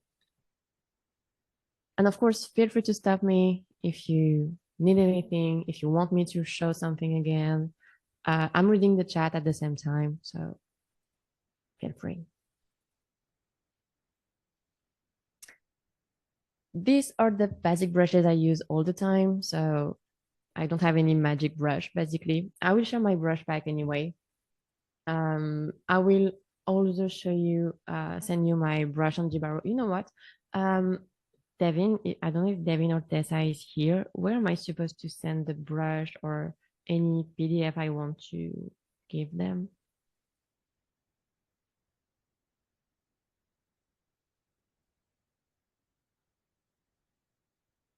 In course material. Okay, that's it. Okay, I will do this then. Cool. Thank you. So yeah, these are my basic tool all the time. Rectangle brush, square brush, one brush. The only one that is a bit different maybe from the one you use is, maybe this one, like the one with the kind of dot inside it, which is different from the basic one from Photoshop. But this is more because of my taste. Like, I feel like the basic one from Photoshop feels a bit muddy and I don't like the gradient transition. So I prefer the one with the dot in it. Plus it adds texture to your painting. So it's my favorite. And this is the one that replaced the traditional smooth one, I would say. Is this one already set up the way I want? No, it's not. Okay, good. So this one is also one of my fav, but with the color dynamic setting, just to be able to create this variation. And which is great is that depending if you apply per tip or not, you can create a stroke with a different value all the time. So again, this is just a little tip. I think most of you already know it, but just in case, you have it here again. Yep. this one is another tip, but I know that sometimes people don't know this thing. It's like just here on top of my screen, you can lock your layer. So basically, let's say I'm going to do a random shape here on top of it. If I keep my selection and then, yep, I want to fill it. I don't know if it will work, but the more I'm going to paint in it, the more you're going to have like this kind of sharp teeth edge all around. And this is something I don't like in my painting. And the more you're going to do it in your painting, the more your painting is going to get this sharp teeth thing. So what I like to do is just like, I'm doing my shape with the color I want, and then I just lock it here, and so I can paint inside it easily. And I avoid all the aliasing around. My shape is like way cleaner like this. So you're gonna see me use a lot this thing.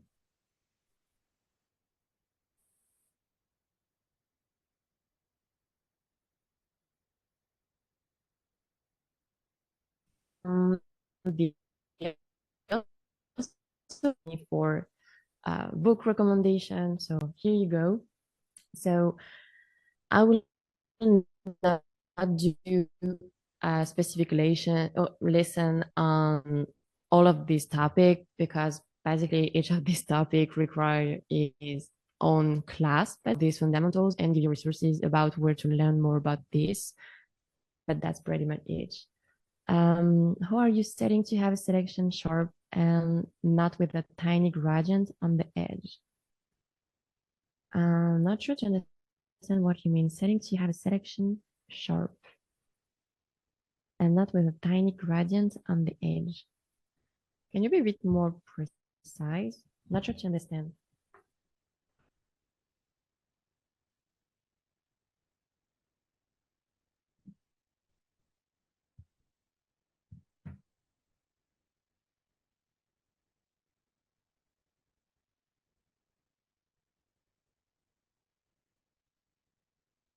The anti-aliasing?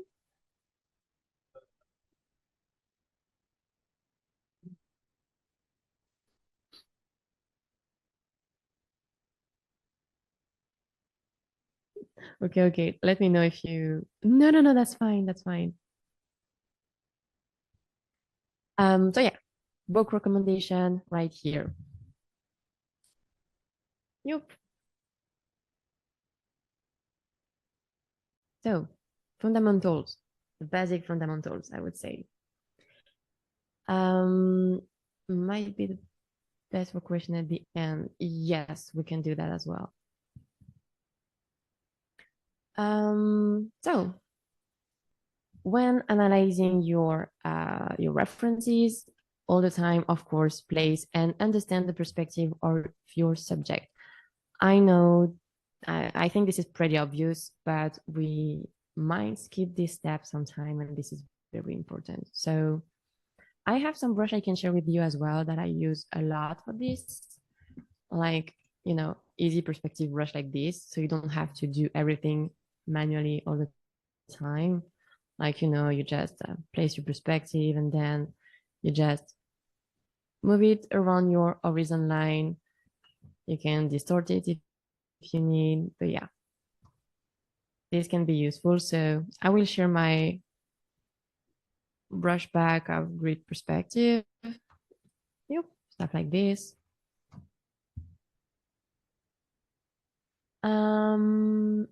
Yeah, this one will be for later for composition, but I think I also have this one in case you need it as well. So you have all the perspective stuff you need.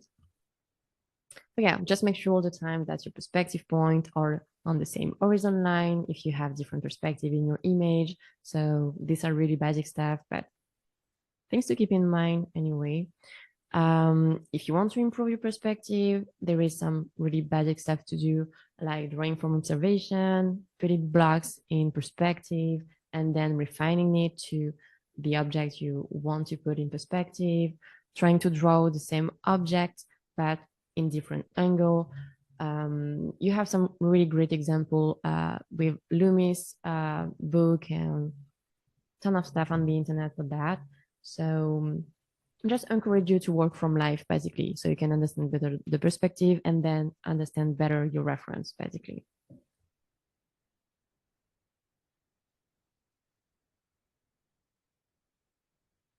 Okay, and in Clip Studio, you have some perspective brush as well, as I can see in the chat. That's cool.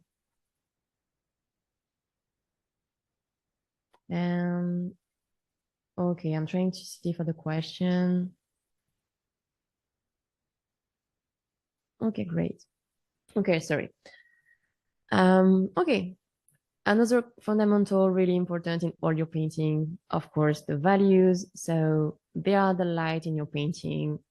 They are the range of lightness and darkness within a subject. So keep in mind that values like colors are relative to their environment. I'm gonna talk a lot about this as well. Just a quick tip in case, but again, I think a lot of you already know this. This is if you want to switch in black and white easily with Control Y.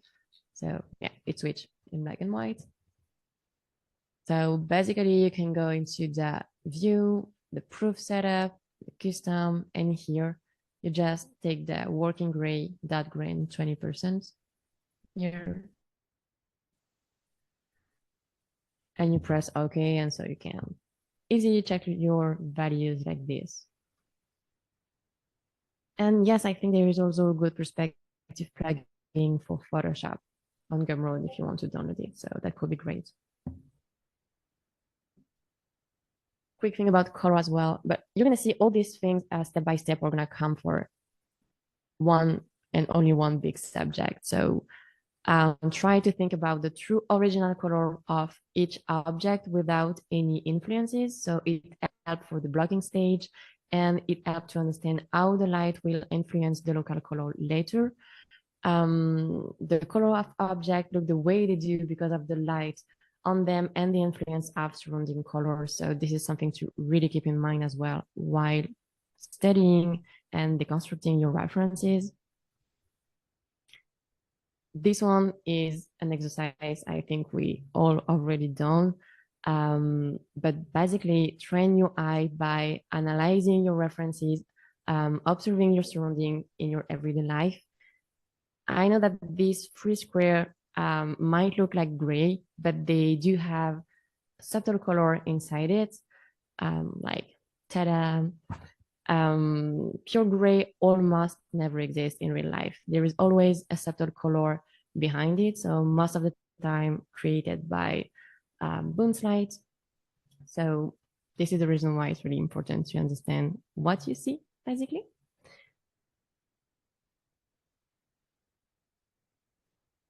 This is just a quick one so you can understand what's going on in Photoshop with your wheel in Photoshop. I like to use the U-Cube or the HSB, but it's really up to you what you prefer to use, what you're the most comfortable with. But this is the way it's working, basically. I just put some more slide if you need to understand a bit better how it's working with each color. But basically, you have your values or your brightness from dark to light, your chroma, which is the saturation from gray to pure, and the hue, which is basically the pure color you have. Yeah, this one is just about like the relative and everything like this. It was a fun one. And I remember we got one as well with like dresses on the internet, and the world went crazy about that. But anyway, correct me if I'm wrong, Devin, and if you're here. But to me, the hue is the less important factor. Basically, the hue is the original color you give to an object, the color you think you see. But even if strawberry are red, you might have to paint them cyan or any other color to fit the lighting scenario, and you will still think and perceive it as red.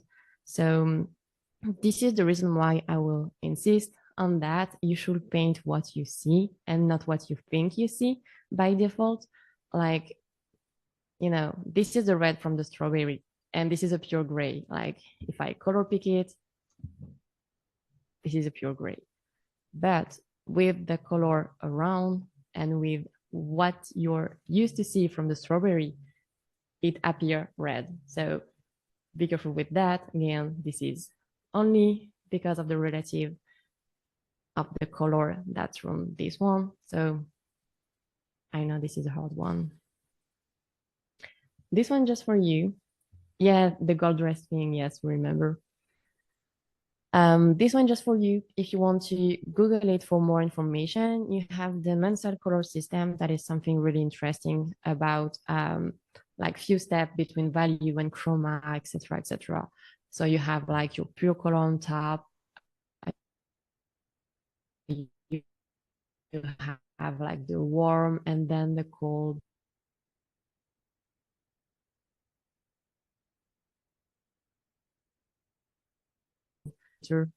This is perfectly fine. I'm lagging again. Why? Oh no.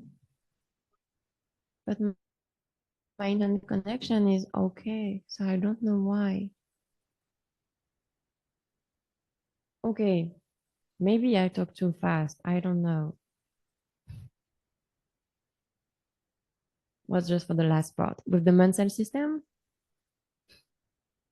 I was just basically saying that this is something you can Google if you want more information, because this is a very complex system about color.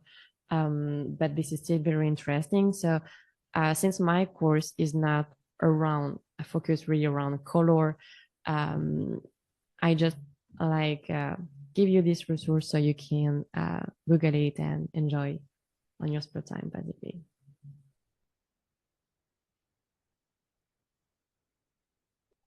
This is another thing to keep in mind and to play with, just to understand that you have warm color and cool color.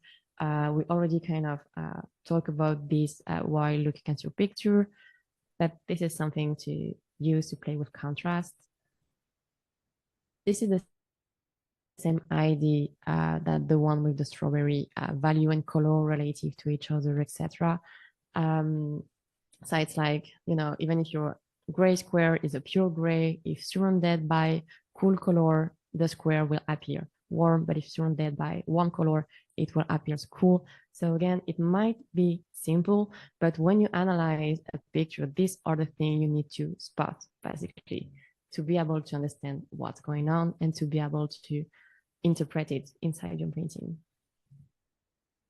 Okay, so this little part was the quick part about like light, color, value, etc. But we're gonna come to this a lot of time with the feedback session.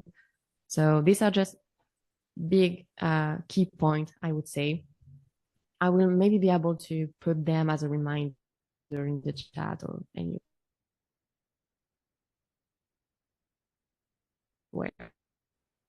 These are more my thing, line and rhythm. These are the things I really, really like to observe in my painting. So let's go into this. So basically, take the time to analyze, and you're like, oh, why my internet is not stable? Why it's not working? You know what? Maybe I can just leave and come back. I don't know if it's a good idea. Devin, can I do this?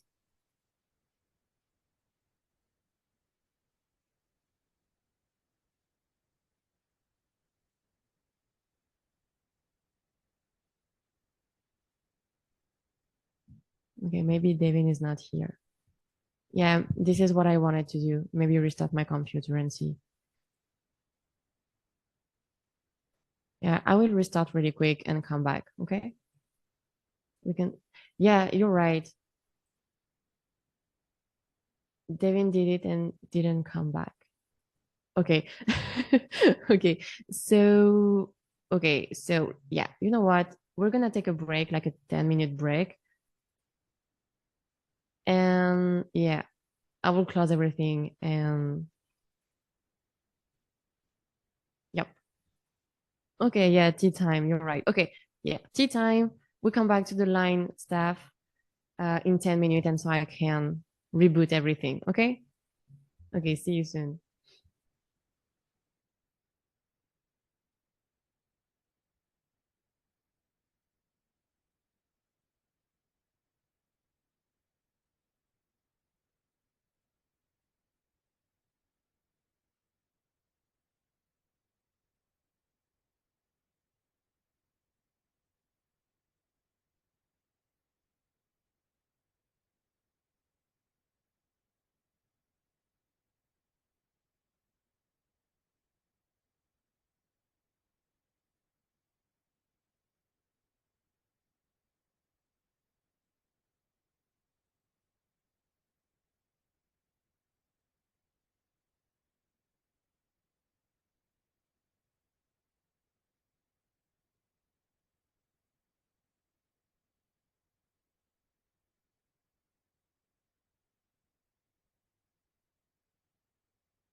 Should be working now. I hope so.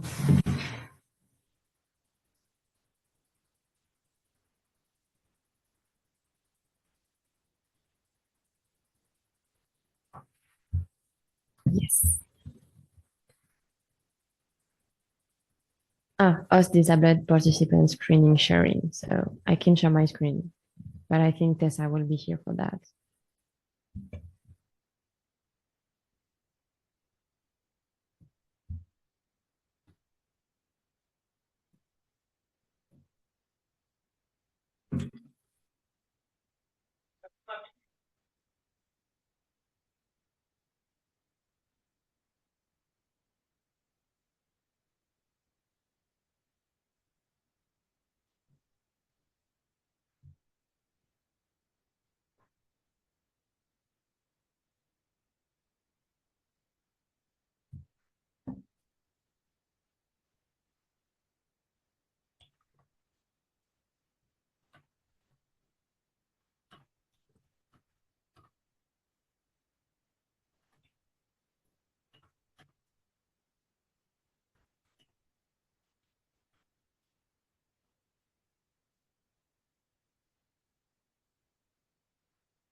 Okay.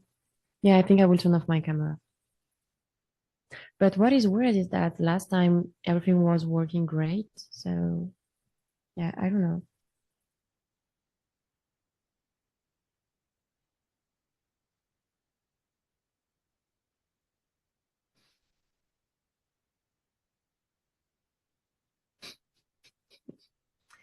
Yep. But we're not on the same connection. So I mean, is gaming, yes, for sure.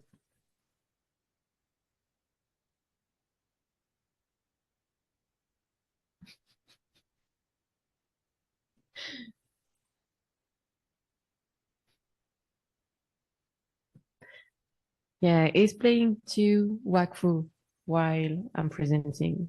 So maybe.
Yes, we're in break and we still have like 2 minutes, something like this.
I think we're ready to go if everyone is back. It's really weird to not be able to see your face on camera. I feel so alone.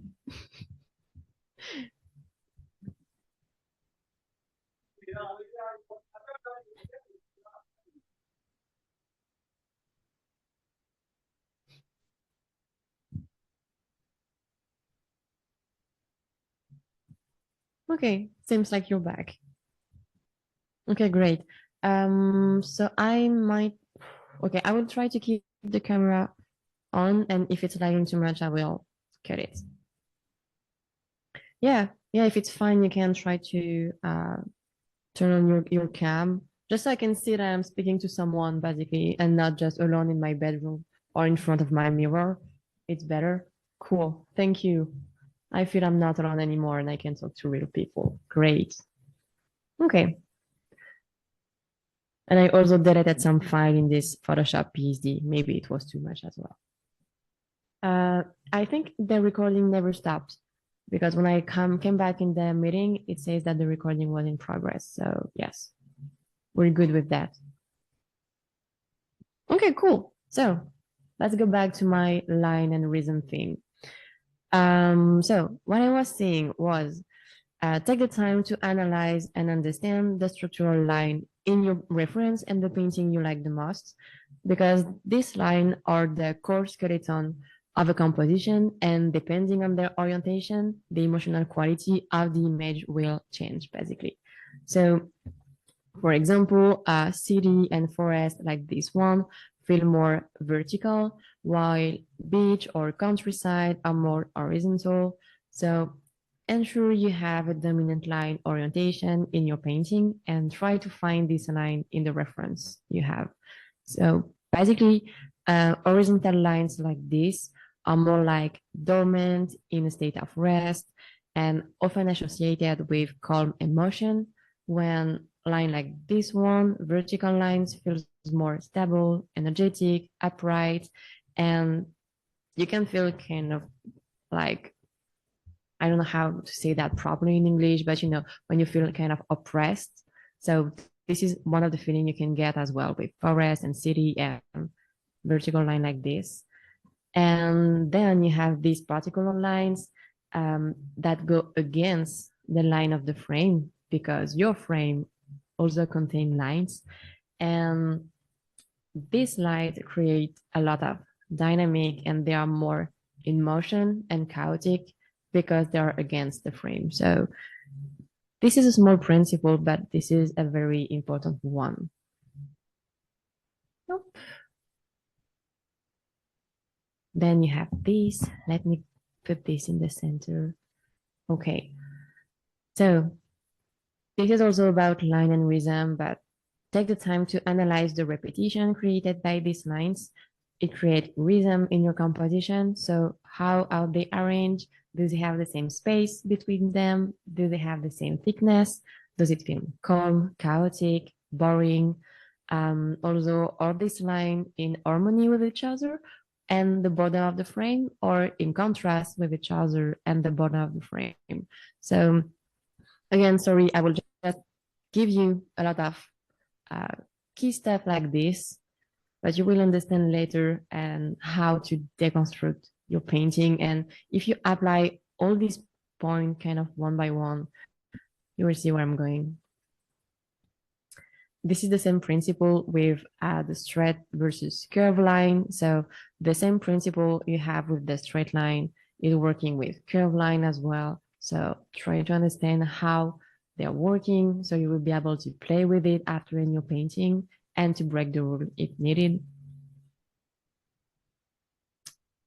This is just one example. Oh, maybe I can come back to this and go for this. Yeah, okay. So basically when I painted this image, this one was from a photo I took when I was in Japan. I will also show you the original picture at the very end. Yep. But the first thing I did, and I was like, okay, I have all my lines going this way. I can analyze the repetition between all this building with also all the lights, streets you have. And I remember when I got my photo reference, a lot of the line I created here were not in the reference. So basically I was like, I want my focus point to be this thing. So I need to create other line to help my painting. So I was like, okay, these two lines here are gonna help the viewer to go this way because it will kind of stop you to go too far in the background. Then I went for some more curve to create more contrast in my painting and to avoid having only building and straight line everywhere because again, I don't have a lot of vegetation. So I was looking for more contrast in my painting basically. And all these elements we just talked before, like color, value, all of that stuff, your lines, these are your composition, basically. These are your contrast, these are your harmony, but I'm gonna come back to it later. Yep, let's keep this. Yeah, it's better.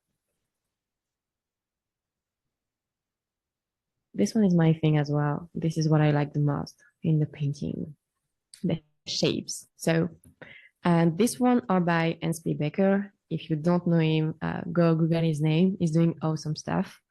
So basically the idea behind this is a good shape needs to be legible. So think about if your painting was a shot from a movie and the audience only have few seconds to understand it and needs to understand everything.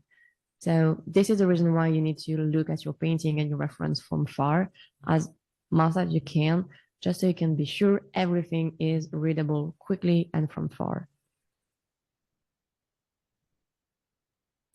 This is a thing you maybe already heard about, but this is basically the way I'm working all the time with shape family. So I think about shape family, shape deriving from the same basic shape that contains slight variation in proportion and design belong to the same family. So basically all these lines belong to the same family. I think you got it. And it's easier to come out with an harmonious design when using shape from the same family. And shape from different family can be used to create contrast and focus points. You will see it right after. So when you understand this principle, you can start to play with greater shape complexity. Ta-da! I told you cars are not difficult to paint. So view object as shape and not as object. So this is not a car. This is just a family of shapes having fun together. That's it. And in that way, it prevents you to draw what you think you see instead of what you really see. Because if you're just like, okay, I'm drawing a car, this is really difficult, this is a car, I need to draw it perfectly, it will start to be like really overwhelming. You will maybe be anxious or I don't know, but at least to me, this is too much. So I'm like, okay, you know what? This is not a car. This is not a road. This is not plant or forest or anything. This is just shape. And that's it. Shape that creates my light, my contrast, my volume, but it's only shape. So if you reduce things like this, I think it feels a bit easier, basically. Yes, cars can be intimidating. I understand.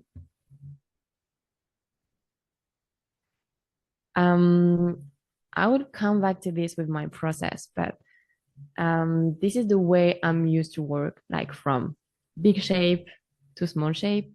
So even in the first step of the painting, I need to solve problem and express visual ID. So basically, I try to build solid house foundation at this moment. And this is at this moment where I'm like, okay, I need to think about my shape contrast. I need to think about my color contrast, my value contrast, my big, medium, small, a lot of things, a lot of the stuff I just told you before. And yeah, for the value, just in case you didn't notice it, but yeah, you have the value contrast as well. So this is where you can play with your shape family. And again, I was like, in this painting, I was like, okay, since all my building are gonna be something pretty straight with vertical line, I'm gonna go for mainly square and rectangle, and it goes together. So it can create a great harmony and it will feel stable, upright. I have everything I need. Then if I need to put tree inside it, I will go for something more round to create a contrast. So I can really see from far what is organic, what is not, what is a tree, what is a building. And then to add a bit more contrast in my city, and also because it works kind of like this in the real life, I was like, okay, most part of my signage and my light are gonna be round as well, but strictly round shape. So again, I can have a great contrast between all my building and my lights. And the bunny shape, yes, of course. There is a bunny here. There is a bunny here. There is bunny hidden everywhere. And there is also some other, but the image is cropped. But yeah. Yep. The hard versus smooth is also another way to create contrast, but not only with classic hard and smooth. Hard and smooth is basically your edge quality. So you can go from non-texture to textures, but it's basically your edge quality. And again, this is something that can help you to create contrast, to lead to your focus point, to go into detail, etc., etc. Just a little bit one about consistency. I think I will drop the PDF for this one because I have a big PDF next to me that I did. So I think I will drop this one as well, just so you can have a big reminder of everything. Yes, I already talked about this one, but I really don't like the painting I did. So yeah, PDF will be great. Yeah, I know. So do I have my brush from Gibaro here or no? Maybe here. Yes, okay. So the part you have here and here are supposed to be the same, like a mix between like earth, leaves, something like this. But what I did is, yep, let me go there. Okay, I was like, okay, here, let's take another color. I was like, okay, I will do all my text like this. Yes? Someone wanted to say something? Okay, maybe someone is not mute and speaking in the background. Anyway, so yeah, I did all my texture like this. And then for this part, I don't know why, but you don't see this texture at all. And what I did is like, I used custom shape and I did basically stuff like this, and I was erasing to create leaves on top. So in the end, I have two different textures for the exact same material. So in this painting, maybe we don't notice it really quickly because the painting is pretty huge. But if you do this on a painting that is way more simple, it will be less legible basically. So try to set up some rules for yourself. This is basically what I like to do all the time. Create rules to help you to keep your painting consistent. Work with a limited brush set and create pattern basically. So if you decide to use, I would say 2 brushes to do your concrete because it fits what you want to do and the art direction you want to follow, then just use these 2 brushes every time you will have to work on the concrete. Same if you have a brick wall or anything, but set up rules and don't use too much texture brush everywhere. Like, I know we can think that texture brush will save your ass. This is not the case. It can, but not all the time. So just be careful with that. Again, I really try to stick to the basic brush you have in Photoshop or CS Paint or anything. But yeah, try to keep it the more simple you can. And when you need to add texture, just select a few brushes, but not like a 10 or 20 of them. Most part of the time, 5 brushes can do the job. So be careful with that. Just a little bit about texture design. Yeah, don't focus on the passenger crossing stuff. This is not the point here. I will just go on top. Yep. Here.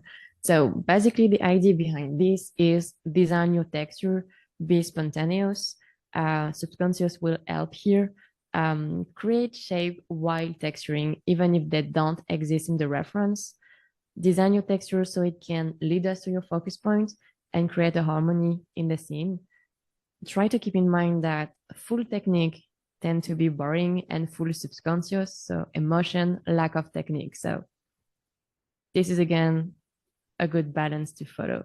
Are you going to do a demo on how to utilize the brush? It's really hard for me to use texture brush. Yes, you will have my demo for my 1 hour study just at the end of the session. No worries. Right now, just a lot of keyword, a lot of fundamentals line. You will have the PDF. You will have a lot of resources. So no worries. I'm going to show you everything. But the idea here is like, this is a painting I never finished. And the start was not the good one. I tried to do the texture for the concrete, and I did something that I think we all do sometime. I was just like, okay, I will just apply my texture like this and it will be okay. It will do concrete, or maybe I will, you know, duplicate it, put it in a darker color, and then try to create like a bit of volume like this. It's not really working, but this is what I did. So try to avoid this, but try to design your texture in that way. So, yep. This is the same brush. This is the same texture, but in the end, the texture is included inside shape. So I can lead you to my focus all the time. And it changed everything in my painting, instead of having something very flat. Same here in the background. You have my straight line here. You have another line here.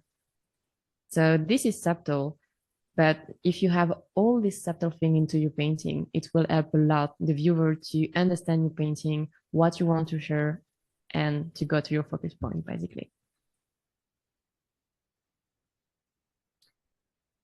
So all these little things, no, there is a lot, I know. To go to this. So again, these are just key line and key fundamentals for contrast and harmony. So basically, you need to harmonize the elements that are similar and contrast the elements that are different, because contrast is not only about black and white opposition or a tool in Photoshop. Contrast is the comparison on two things. The relationship between them is a powerful tool to drive the viewer eye through your painting, basically.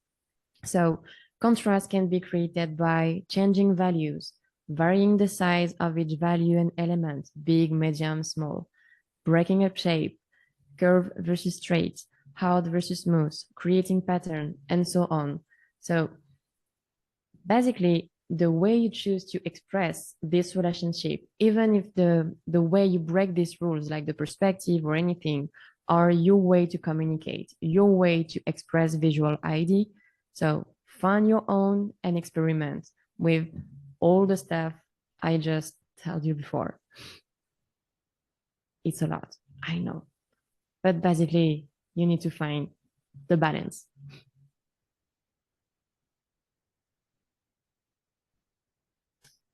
This one is a little one about organization. So just a really quick one. I'm not asking you to be organized as I am, because I know organization can bridle creativity for some of us. But just don't kill yourself and your colleague with messy PSD. This is also way easier to apply feedback. So if you want to work in a chaotic way for your personal project, that's fine. We don't care. If you want to work in a chaotic way in production, why not? But just think about the people behind you. Like if you're sketching because you are in the blue sky phase, and no one will pick your sketch after you, work the way you want. We don't care. But if you're working on a painting with four hands, if you have to do the layout, for example, and a painter will grab your PSD after you, try to have something at least minimum organized, with foreground, background, middle ground, and maybe the line out on top, just so the painter will not cry blood while receiving your PSD. It happened to me. So just be careful. Don't do that to me again, please. This is a mess.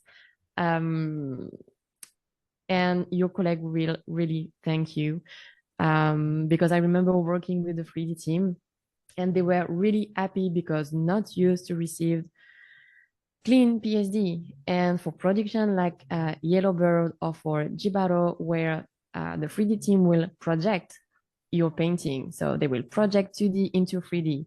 If they don't have the right layer and a good organization, they need to do it. They need to organize your PSD because you did not do it. So to me, this is not a good thing. Like, again, find a balance between the way you like to work and the way you need to work at the very end. Super interesting. They projected into the UV map. Yes, this is the idea. But they're doing this on a lot of production. Most of the production I work on were working like this for a trailer as well. So this is the reason why I need to be organized that way. First, it's working for me because I'm someone organized, so I like to work this way. So again, I can understand if you work in a chaotic way, it's really hard to be organized. But just do the minimum so people behind you can just enjoy the work and don't have to clean your mess, basically. Okay. This one is a quick insight. Just before I show you my process is recorded, so I will be able to talk on top of it and to answer your question at the same time. So you need to know that I don't like to paint with music or any noise around me. I know this is an unpopular opinion, but I need to kind of focus on my painting, on solving the problem in my painting. So I don't want to be affected by other emotion that music can convey. I want to express myself, not the music I'm listening, not someone else's voice, basically. This is also the reason why I actually prefer to record than live the most part of the time, because I need to focus and I'm barely able to talk to you and paint at the same time. Because I'm already talking too much with myself about my painting. But I'm doing live with you as well, no worries. But just so you understand why you will have a mix between live, recording. So yeah, keep in mind that being a painter is being a problem solver. You will fight with yourself and your painting a lot. This is fine. It's okay to cry blood in front of your painting because you're doing a mess. It's okay. What's going on in someone took, oh, okay. That's great. Okay, who is the chaotic evil? Who is this person? I want to know now. No, because I received something like this. Everything was in Russian.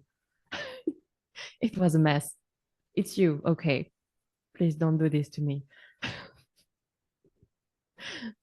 Imagine you're in the production, everyone is speaking English and you receive PSD in Russian. I don't speak Russian. What can I do?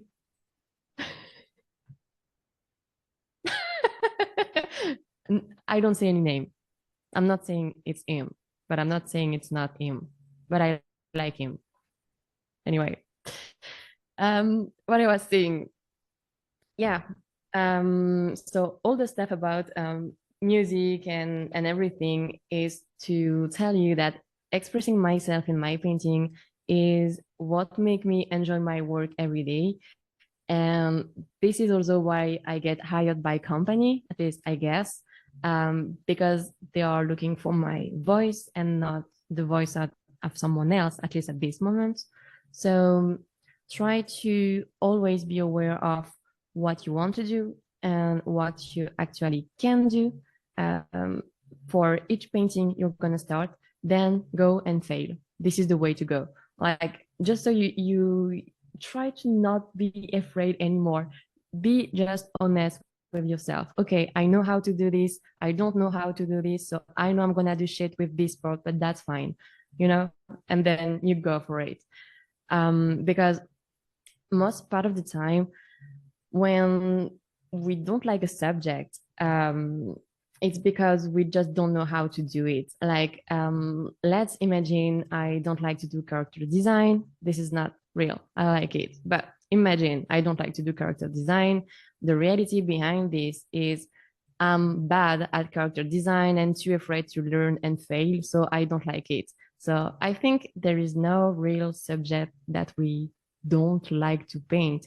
It's more like, we have our comfort zone. So of course we like to paint in this comfort zone, and we don't like to paint when we don't know how to paint this thing, when this is too intimidating. So again, learn to like failing, challenge yourself, go out of your comfort zone. This is the way to go to be able to know yourself better. So yeah. I will show you one of my process for this 1 hour study.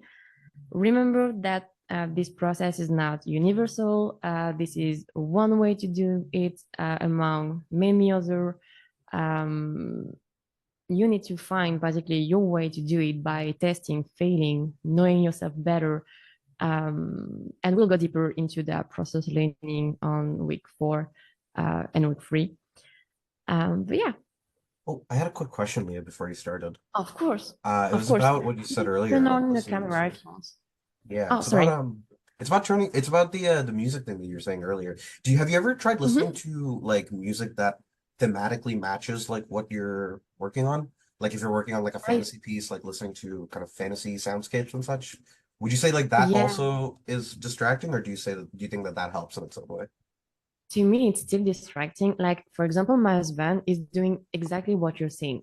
He likes to have music that match what he needs to do. But the thing is, I think I'm someone maybe too emotional, or I don't know, but I interpret a lot, everything that I see, that I heard, every time, all the time. Maybe I just analyze too much my surrounding all the time. And the thing is, I'm kind of like a sponge. It's like if I hear music, I think I will kind of put too much of this music inside my painting, and it will prevent me to think properly about my painting. I really tried. I wanted to be normal, be like, listen to music while painting, but it's not working at all. And even like a small noise in the background, I'm like, I can't. Please let me think. Yeah, noise canceling headphones. Yeah, so I just like to focus on my painting and kind of talking to myself to find what I really want to do and convey to my painting, basically. So yeah. Oh, that's interesting. Yeah, I'll have to give it a try sometime. Yeah. Yeah. Awesome. Thanks. Of course. Yeah, you're the same. Okay. Okay. So, oh yeah, I have a Discord question to answer as well. Before that, my 1 hour study here. Okay, so I try to work everything all at once, and I think this is the good slide. Yes, you have it. Okay. This is basically how I work. I did 2 videos, the one with the blocking, the one with the rendering.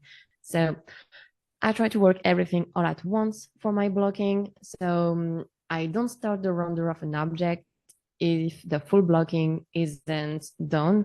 And then I will tell you something maybe really weird. I work with my energy. So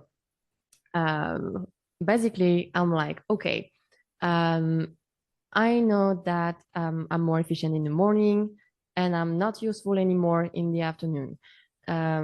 So what I do, for example, at work, I work the most important area of my painting in the morning because I know I'm more efficient in the morning.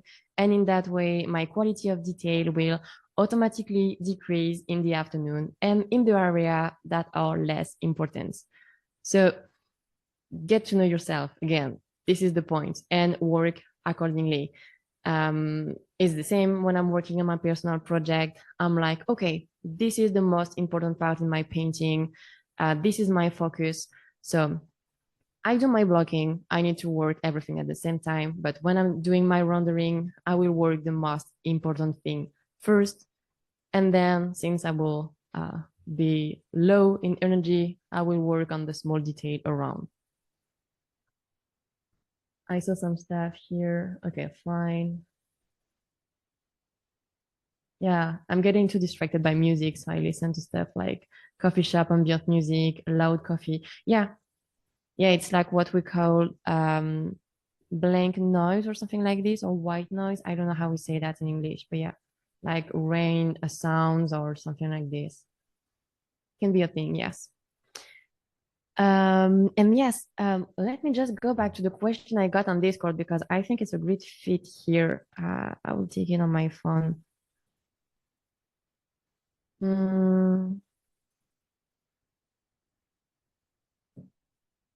Okay, it's here, and it was in art and talk question, if I remember well.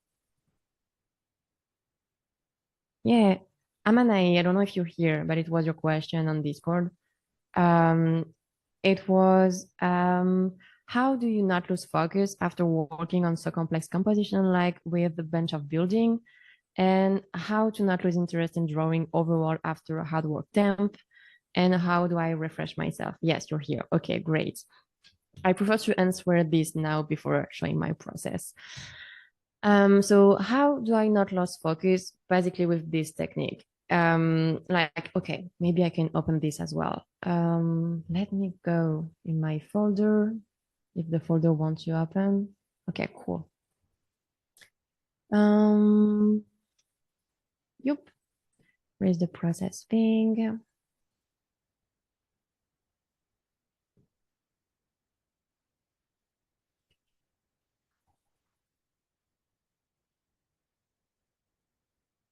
Okay. Here I have it.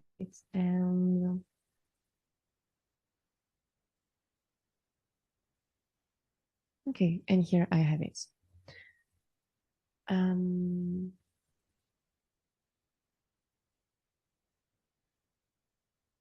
Okay. So first, my blocking. So I'm like, okay, I can take a day to just work on my blocking because this is pretty chill. So I don't lose my focus yet, it's day one, so I'm fine. After my blocking, even if my blocking took me only the morning, I will do a break and I will work on the rendering the day after. I always do that, first because I don't want to lose my focus. Second, because I know I'm more efficient in the morning, so I will do shit the afternoon. And because it's always great to have a fresh eye on your painting before starting to go into the render process. I do the same thing for my VizDev work. Like I took one day to do my sketches, and then the other day I will start the rendering. So even if I have more time in my day to do more sketches or to start the rendering, I will stop here again just to follow what my body asks, basically. So to rest so I can avoid losing focus. And like, as you can see, and I was sick when I did this painting, so you will see that I try to really listen at my body, basically. I was like, okay, I will just work on my focus point, which is all the core and the concrete behind, because I will need to put a lot of texture in it. So let's start by this and then do a break. Then here I was sick, so I did barely nothing. And I was like, it's okay. It's okay to do nothing. At least as I do like a step every day, I'm fine, even if it's a small step. Then I was like, yeah, I feel better, not COVID anymore. Let's do all the building. And again, after one day of work on it, I took a break. And I was like, let's come back to it later to see if I can add more detail. And indeed, with a fresh eye, I was able to add more detail on my painting. But I started to do the cloud and it was the afternoon and my clouds looked like tree. So it was shit. And I was like, okay, one more day to fix building and the tree cloud shape in the background. So what made me not lose focus basically is just to, working step by step. I have a plan to follow. I'm used to work that way. So I know where I'm going. And, I'm like, I'm fine. And if it's a little step during 2 days, I'm fine. I will do a bigger step on the first day. So yeah, I think this is my way to not lose my focus with big composition, maybe like this one. And about how to not lose interest in drawing overall after hard work temp. The thing is, I don't force myself to draw after work. Like, I'm lucky enough to be able to draw as a living, so I draw every day already. I know we can feel pressure, maybe on social media, to post all the time, to paint all the time, to practice all the time, and then to post what we're doing every day on Instagram. Sorry, I'm not from this kind of people. After work, I already practice 8 hours per day. So I'm like, I'm fine. Let's take a break, go outside, enjoy your restaurant, go take picture outside, go read a book, anything, go to the gym, just because I need to refresh myself, basically. I really love what I'm doing at work.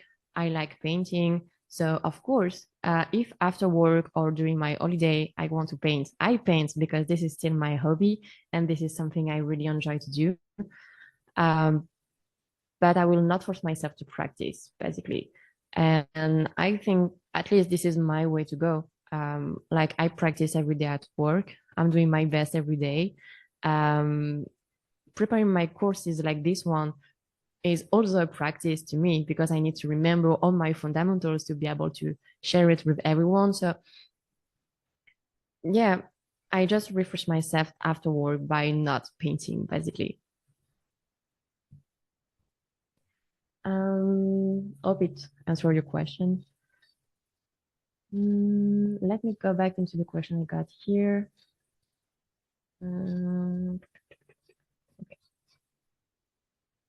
Okay. How do you dissect everything you need to attack on the painting you're working on and come up with a plan accordingly? I always think I like judgment, and every time I come up with a plan to follow, I always overestimate or underestimate my time.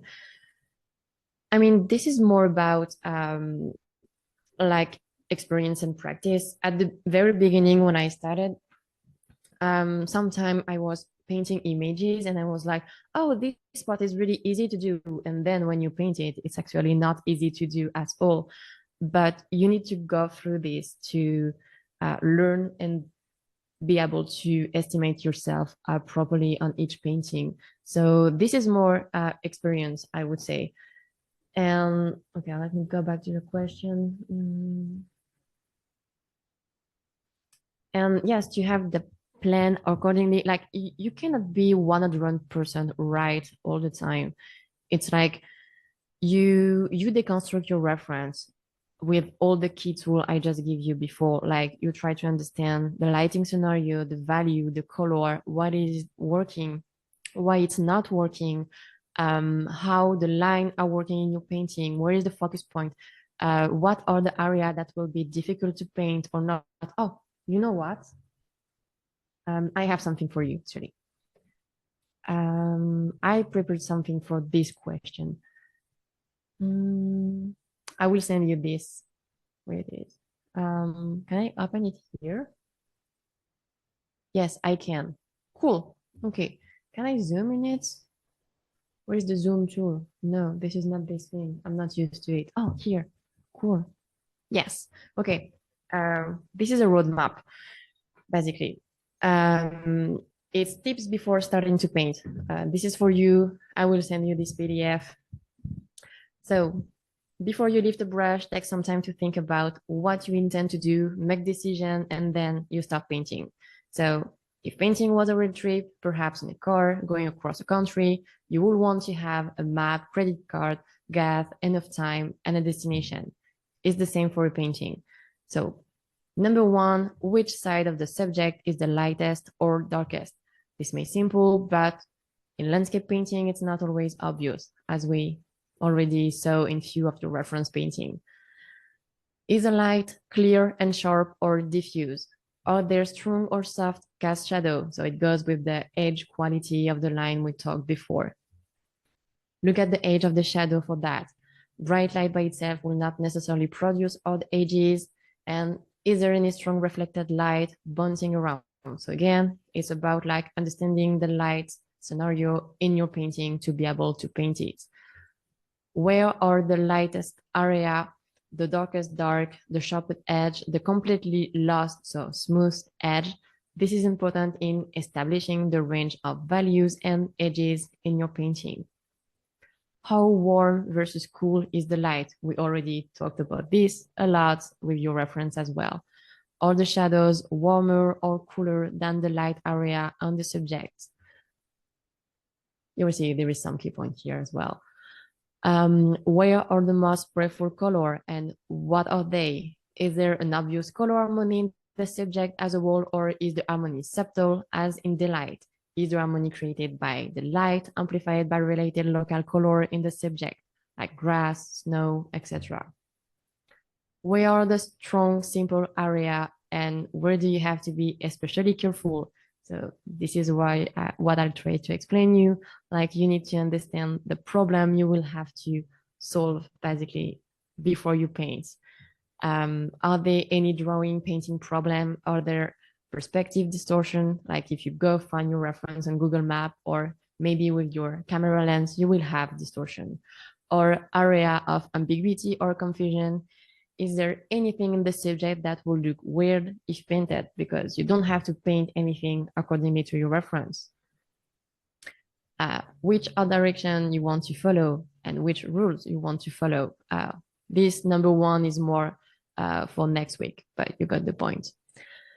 Lastly, consider how much of what you are looking at you really need to paint or want to paint, because again, you don't have to paint everything in the reference or be 100% a copy of it or have time to paint. For this 1 hour study, you will have to make choices. So basically you check that you have the right shape, size, proportion, right color, value, and edges. And if there is any confusion, you paint what you see and not what you think you see. It was the idea. So I will send you this PDF. You have just a quick thing about lighting. I will not go over this, but you have this if you need as well. But yeah, thank you for the reminder. I have this for you. Let me go back. Do you do all your lighting as just shape or normal layers? Always get confused if I should do things like glass and reflection with overlay, add lights. It depends. Like when I was working for Netflix on Apollo, I had to do all my lighting in overlay because the comp team needed the light on separated layers. So basically they asked me to do all my objects in local color with the texture and then the lighting on a group on top in overlay. So at this moment, I had to paint this way. But when I'm working like this, on this painting, for example, I'm painting my light directly in normal mode in my object. So again, it's really, yeah. Mais m'écoute pas, qu'est-ce qu'il y a? En fait, l'histoire, c'est on met dans un champ de gris, bon, ça, c'est Adias, I think you're not mute.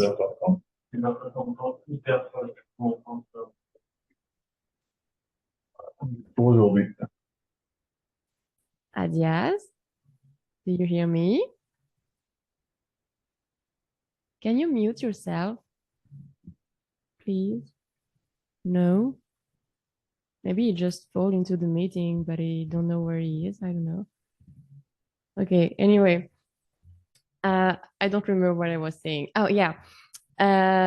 that, yeah, depending on production, you can have to work in overlay if they need it for the comp, or you can paint in normal layers. So basically, it's the way you prefer.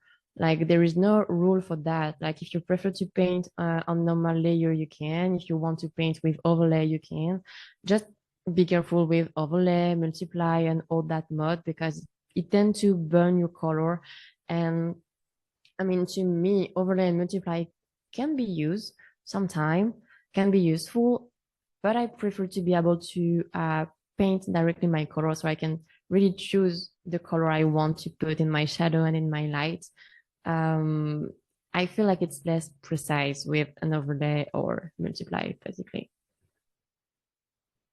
Did I see something else?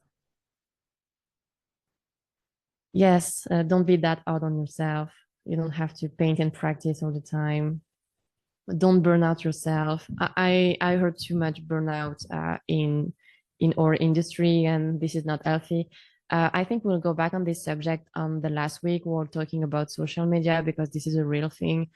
Social media are good. This is great to be inspired, but stay true to yourself. You don't have to be like everyone else. If some people like to practice every day and they have the energy for it, that's fine. But all life are all different.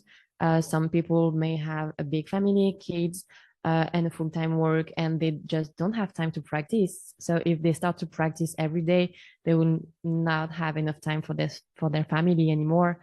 So, and sometimes people that are maybe in couple or single or anything, but maybe they don't have kid, or I don't know, or maybe they don't have a full-time work, they can practice more. So, just work accordingly to what you can do, to your life, but just don't try to fit someone else's life. Basically, this is not possible and this is not healthy. So yeah.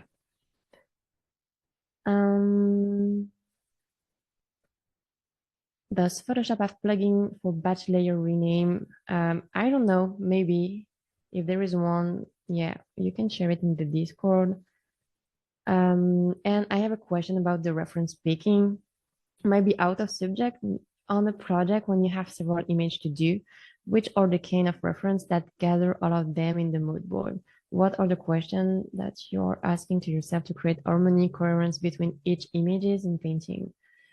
I'm thinking at the same time because there is a lot of questions.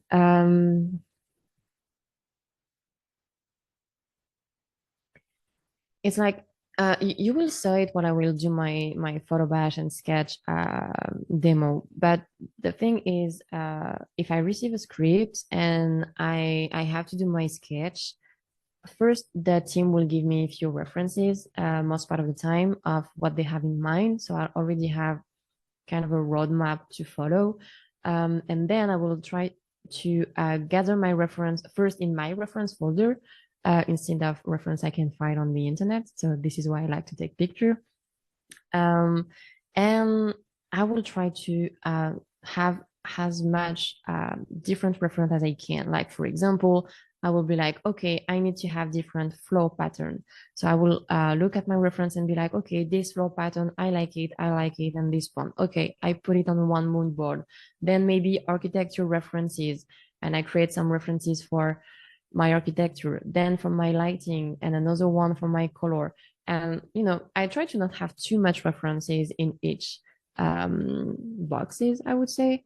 But it's more like, checkpoint. I'm like, okay, I want reference for architecture, for art direction, for vegetation, maybe, depending on where the sketch is supposed to be located.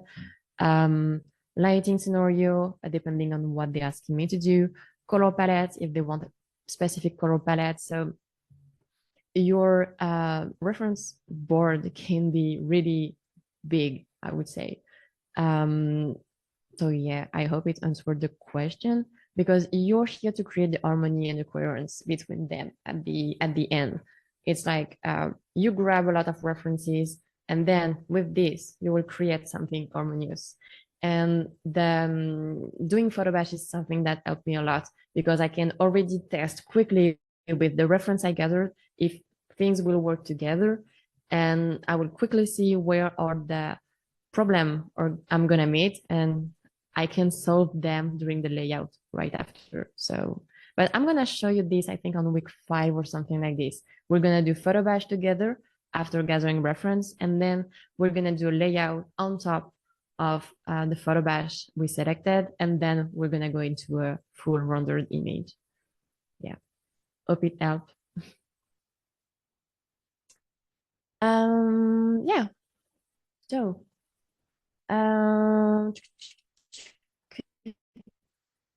I think I will show you my video. It's time. Okay, let me do this, and this. So, where are you? Okay, here. And here. Okay, so the first one is for the blocking. This is basically a GIF, but in video, because I know blocking can be boring. So it's pretty quick. It's a layer by layer for this stage, basically. And again, if you have any question, just ask me. This is the good thing with recording. I can stop, explain, show you on Photoshop, and then continue. Open. No, you're too fast. Okay, let's go back. So first, perspective, and then I block my shape. You will see that this is pretty easy. Here, this is just lasso tool. The wheel of my car are just a rectangle brush, so nothing that hard at this moment. My line on the floor, follow my perspective. Basically all done with just my simple brush, marquee tool, lasso tool.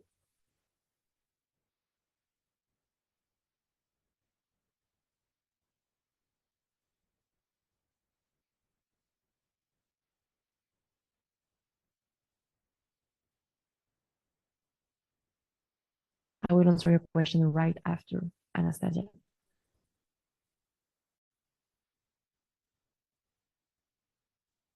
So I think the blocking stage is pretty straightforward. It's okay, reference on art direction, meaning the ref on the style that could possibly fit into existing projects. Yes and no. Okay, the thing is, you know, when you're working on a new project, they will, I mean, I hope they will not ask you to strictly follow an already existing art direction. So they want something new the most part of the time. I mean, depending on the project, like if you're working on a trailer and this is for Blizzard, they will ask you to follow the art direction that Blizzard already established. So this is a thing. But if you're working on your brand new project, they want to create a new art direction, basically. So they will be like, okay, you know, we like this and we like this and this. So basically you need to create a board with all the things the client like. So this is really important to take notes at this moment. This is what I like to do. And I'm like, okay, so the thing that they like in this art direction is maybe the hard lighting, and on this art direction they like the print and style, and in this other art direction they like the color pop, you know. And if you take note of what they like in each art direction, then you can start to create a new one, basically. So you can pick wrong art direction reference, because if you pick an art direction that don't have any of these notes from your direction, then you will probably go away from what the client is asking you to do. So this is, again, the reason why it's really important to be able to deconstruct art direction, painting, pretty much everything, to be able to understand your client and then to be able to put it in your painting. With studies, I always feel like I struggle with placement of thing and making it the same scale and position of the original reference. Like I would put the car in a weird place and maybe smaller than it. Do you have any advice about to improve that? First, your perspective help a lot. And then it's basically comparison. Like your car will not be always at the perfect place at first time. Like place your car, place the second one, start to place the building in the background. This is still blocking, so things are easy to move. So you place thing, and then as a whole, you will be able to be like, oh, okay, compared to the other car and compared to the building, I think my car is too big or too small, so you can arrange this. So again, this is practice, but you need to compare things together because you can compare if you have a single object. So just don't try to get it right at first. Just place a lot of elements, work everything at the same time, and then correct what needs to be corrected, basically. But yeah, I just show you this again, and I will go into the 1 hour render. That will be pretty long.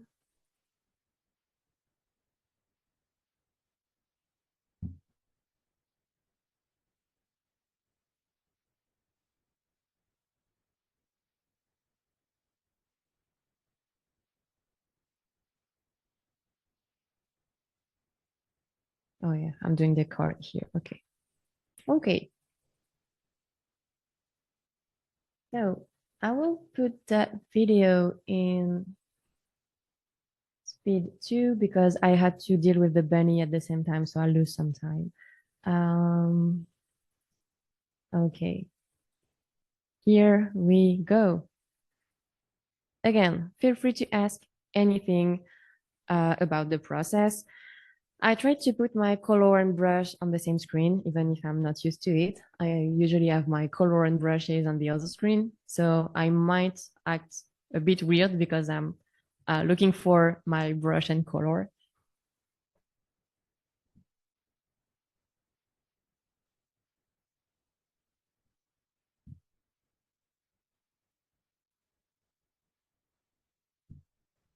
So as I told you, I started with my focus. So basically this area with the car, trying to understand the lighting and what's going on in my reference. So it's basically the light from the car I'm in reflected on this car.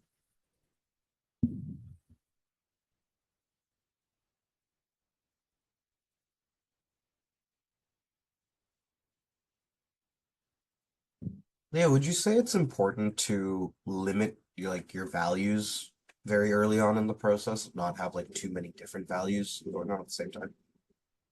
Yeah, you can.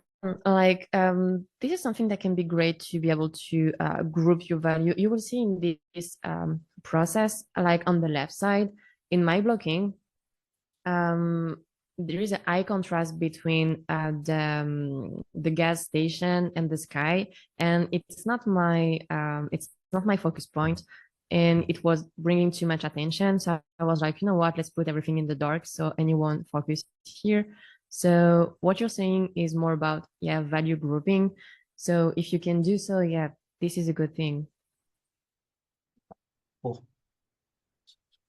But again, all the thing about color, value, perspective, line, rhythm, everything, these are, I would say, a lot of rules you need to know, be aware of, you need to understand, but then you kind of play with them the way you want. And as long as you know these rules, you can also break them. This is the reason why we have like some art direction with skewed building and weird perspective, and it's still working because the other fundamentals are here. So this is hard for me to say you yes or no. It's like, this is a good thing. Yes, it worked, but it can also work the other way, you know? Right. It's very situational. Yeah. That makes sense.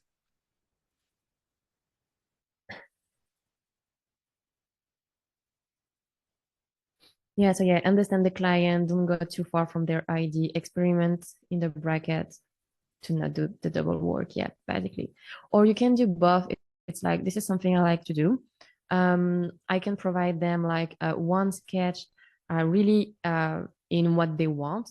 And then if I have some time, I propose them another sketch, but with more like the idea I got from the project and the first page I read. And the most part of the time, they're like, oh, there is some stuff we like in what you did. So maybe we can try to grab some of this stuff and put it. So again, it's like a mix between what you can bring to the project and what they want you to do on the project. Again, this is a balance. Can you go through your layer management with us? I'm curious to know how you decide to put something on the same and other separated layer. It's like, okay, you know what? I can pause this. I think I can open the 1 hour study rounder. I think this is this one. Yeah, it's here. There is a lot because first, I don't have a big level of self-trust. So I have a lot of layer. Okay, maybe I can take the car here. Everything is okay. There. No, this is Bob. I don't want Bob. Okay, so I always try to work the thing the way they work in real life, I would say. So it's like, okay, I will have the core skeleton of my car. And then kind of inside, I will have my wheel. So I will have my wheel basically behind, this is the idea. But this, for this painting, it was better for me to put my ellipse here on the side of the car, since we see the side of the car. But if I would have to paint the side of the car directly, I think I would just have painted like a hole to be able to put the wheel inside it. But all the time, my layers are worked in a way that it can work in real life. So you have, like, for example, the floor, like here. Then you have all the texture inside this layer, and then on top you will have all the line they put in it. Not this one, sorry, this one. And then on top of it, you will have all the bushes. So this is basically the idea. You have like the road, then, yep, it's better like this. Ta-da, yeah. Just so you can have like all the road with the building in the background, and then all my car one by one, always in foreground, middle ground, background. Oh, it's like it was the same when I worked on Jibaro, for example. If I had to do a ground, I was like, okay, first I will do the earth, then I will put the leaves on top, so another layer for the leaves, and then I will put the trunk, and then the texture of the trunk and the branches, so then I can put the leaves on top of the branches, basically. Is your blocking separated into different layer by subject? Yes. Yeah. This is exactly that. Do you usually separate your rendering with your blocking, like the light effect on the car? You mean like the light effect like this?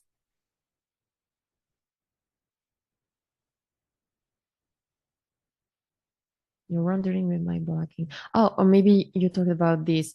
It's not really separated. It's like in clipping mask. It's like inside it. But yeah, it's just for me to be able to erase or delete the layer if I feel I did shit, basically. But in the end, like for you, I decided to keep all the layer so I can send you the PSD. But if I had to send this to a production, I would basically merge everything for my car except the lighting here, so they can play with it in comp, for example. So in the end, I merge a lot of things. But yeah, I do have a lot of layer, and almost, I will not say every stroke, but every part that will catch the light differently will be on a separated layer, so I can adjust easily the color, the value, the sharpness of it, etc. Do you make under layer blocking to your easily select the main mask of your painting, or more like save layer to keep a strong overall for the thing that mask value? Okay, let me redo it in my mind. Under layered blocking.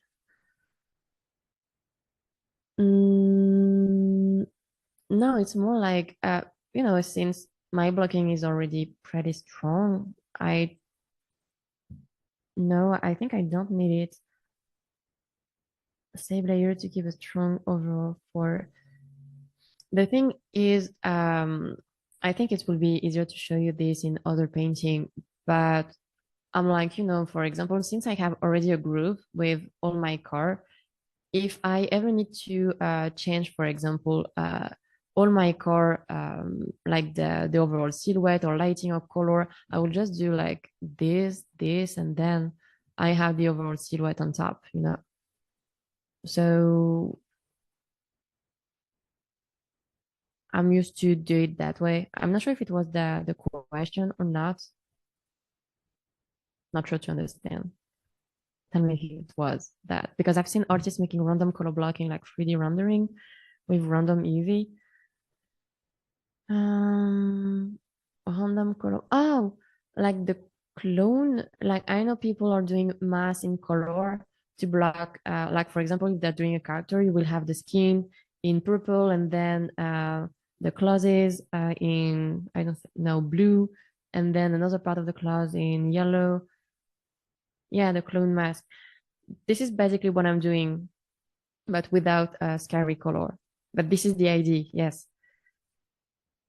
Because, since like my car are in a group, my road are in another group, my sky in another group, I have uh, I have everything I need. But yeah, this is basically the idea.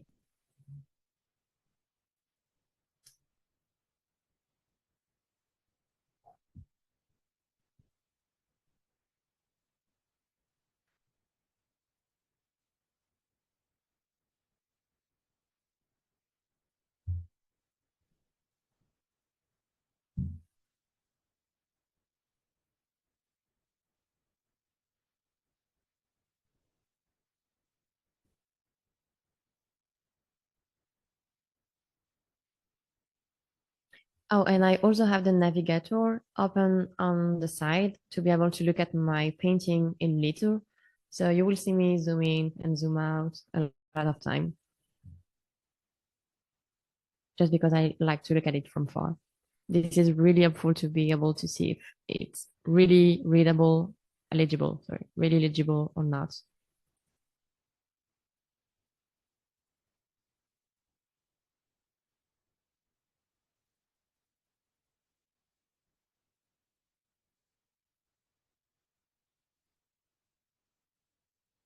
This is really weird to see yourself painting. Really weird.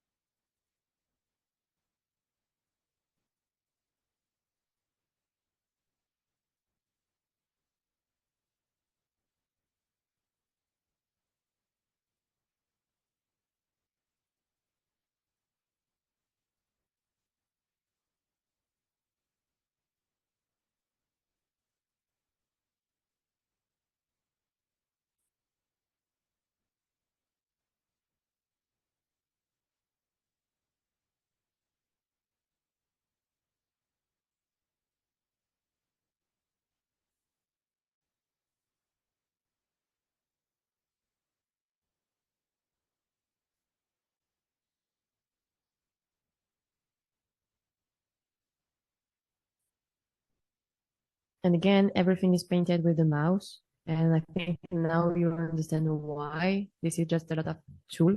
So, and since this environment does need like a lot of curve or anything, it was pretty okay to do it with the mouse. This is an exercise I like to do with my 1 hour study because it set up some constraints and you have to work with it and you can't go too crazy in detail with your mouse. So I like to do this. Oh yeah, and here, even if this car and the other one are not gonna be really in my focus point, I'm like, okay, I found an easy way to do the car. So I'm gonna apply it to all my car before I forget. So let's do all the car and then let's go for the vegetation and everything. Yeah, mouse and trackpad painting make it feels less daunting. Yeah.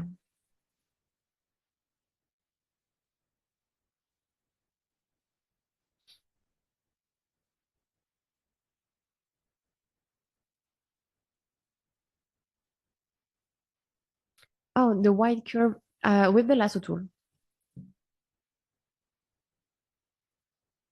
you can see that, okay, let me pause it really quick. Where's the blocking? Yeah, I did it with the wrong lasso tool. Like you can see all the edge. This is not really great. And at the end, I refined the edge with my stylus.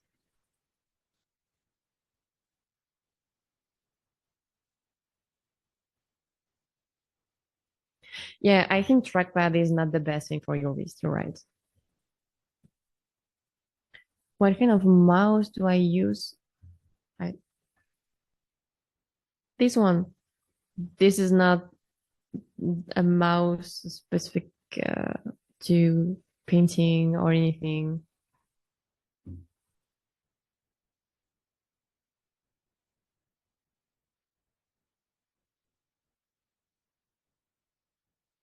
If you're working with light references, do you usually make a color sketch before? Yes.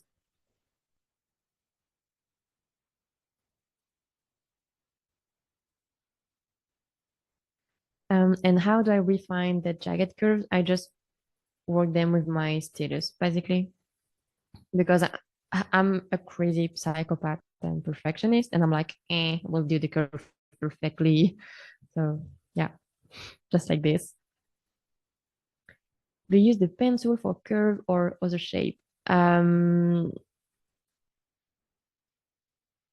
Mainly, yep. Like since I'm a tool guy, I'm doing more stuff like this. Like, okay, I want a curve. Let's go like okay, let's go for this and this. I'll be like, okay, this, and maybe I want a curve like this. And then, I will just play with it, put it in perspective. So I do a lot of my curve like this. And when you have this, then you can have fun with a lot of custom thing, like the flag or anything. Oh God, you don't like it. Let me go to it here. Yeah, but yeah, you can have fun with this as well to create your curves. So you don't need your stylus anymore. Photoshop has everything for you.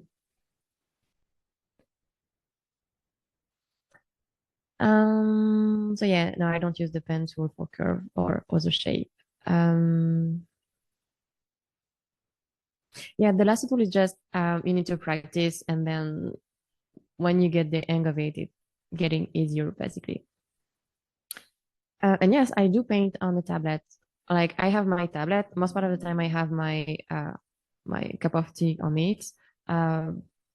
But for some specific thing, I need to use my tablet. Like for my project, I need to use it because I need to create really specific shapes. And when I need to do more organic stuff, I mean, no, in Jibaro, I painted like yeah, 80% of my painting with the mouse. So not only organic stuff, but yeah, depending on the project, depending on what I need to paint, yes, I do use my stylus. This is a mix, basically. Yes, Jibaro process, yeah, with the mouse, basically the entire painting.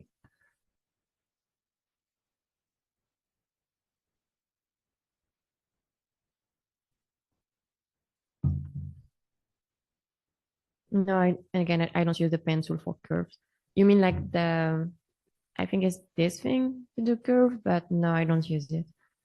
I just like to use the curve modification I just showed you on top because I feel it's also more funny. You can create crazy curves and happy accidents with these curves, and I really like the idea. So yeah, I feel it feels just more spontaneous than using the pen tool. But again, it depends on each people.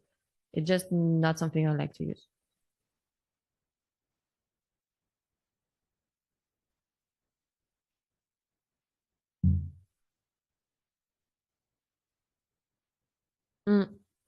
Yep, same thing.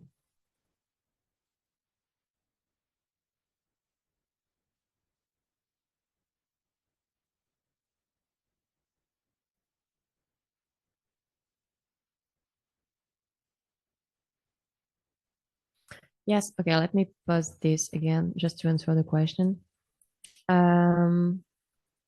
This thing. This is something you have in 3D that can be useful. It's like, just imagine you're on a production and you receive a 3D layout. You will not have like all the assets or foreground, middle ground, background separated. So in that way, it's easier for you to select each area and to be able to put them on separated layer and then work your painting accordingly. So again, this is just another process and a way to work. But yeah, when a 3D team sends me this, it's useful because I don't have to redo all the selection by myself because they are all already done in different color. So just easier for painting after, basically.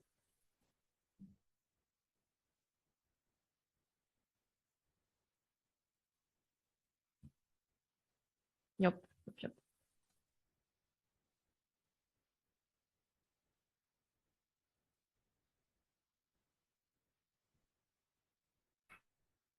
But yeah, I don't have the perfect name of this. To me, it was a clown mask, but I don't know. I know this is the name they give to this step when they're doing a splash out for League of Legends. This is the clone mask, but I don't know.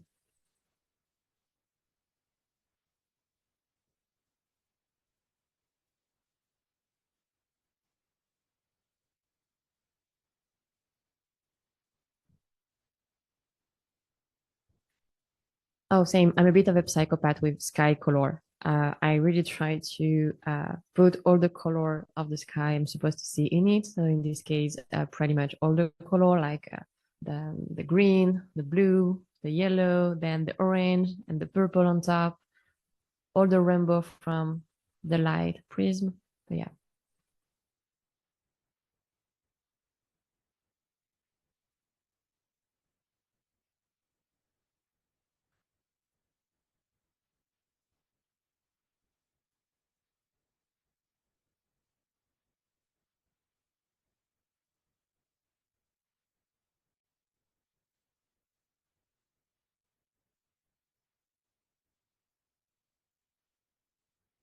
I will also send you the full video so you can watch it at normal speed and pause it whenever you need or want. You will have everything basically.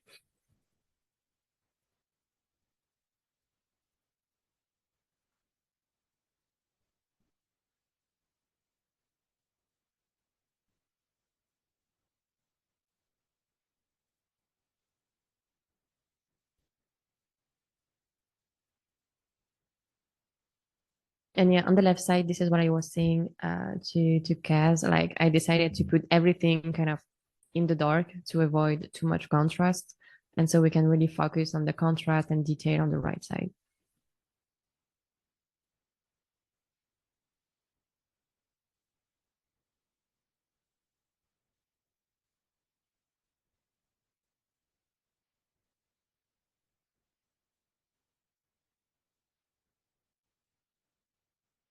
And also, I think you saw it, but at the beginning, even in my blogging, I was like, okay, all the vegetation and bushes are going to be round to have a good contrast with my car and the gas station, because gas station and car are going to be made with mainly rectangle, square.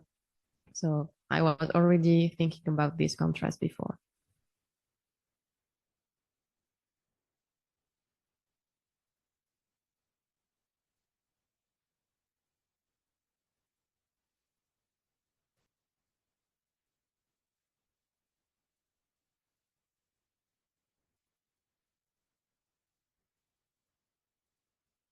So basically here I was looking for a brush. Oh yeah, at this moment I cut the video. I had to fight with the bunny and then I come back. But I was looking for a brush I'm comfortable with to add a bit more texture into the bushes. And again, I try to put all my texture inside a shape just to keep the overall shape I wanted to give to my bushes. So mainly round.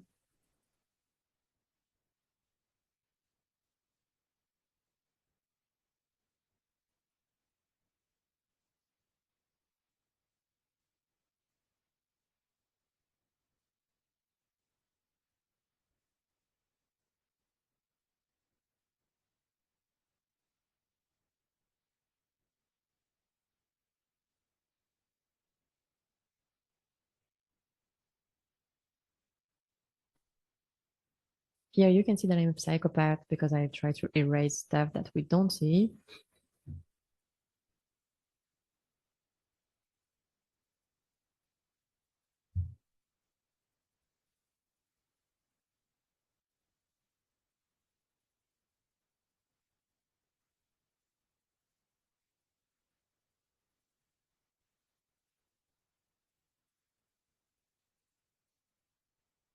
And then same rules again. I was like, okay, round three. I mean, everything from the same shape family with the same brush because I decided to use this one. Don't ask me why. I was just like, okay, today it's your turn. You're gonna do three.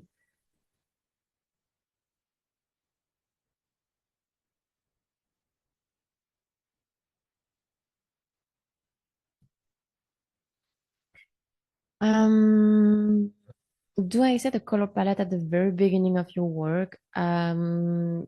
Yes and no. It's like for a study like this, I like to modify my reference before painting it so I can already have an idea of the color palette I want to work with. And this is pretty much the same thing when I'm working professionally. It's like I have few mood boards with the color palette I want to follow, but I don't actually set up a real color palette on the side. Then it's more like, okay, I think I need to use this color here and this here. But I think this is more because of my traditional background. I did a lot of oil painting before. So I kind of do the mix of color in my head. So it's like, okay, I have my reference. I know where I want to go. And then I do the mix and I choose my color to have something that fits what I want.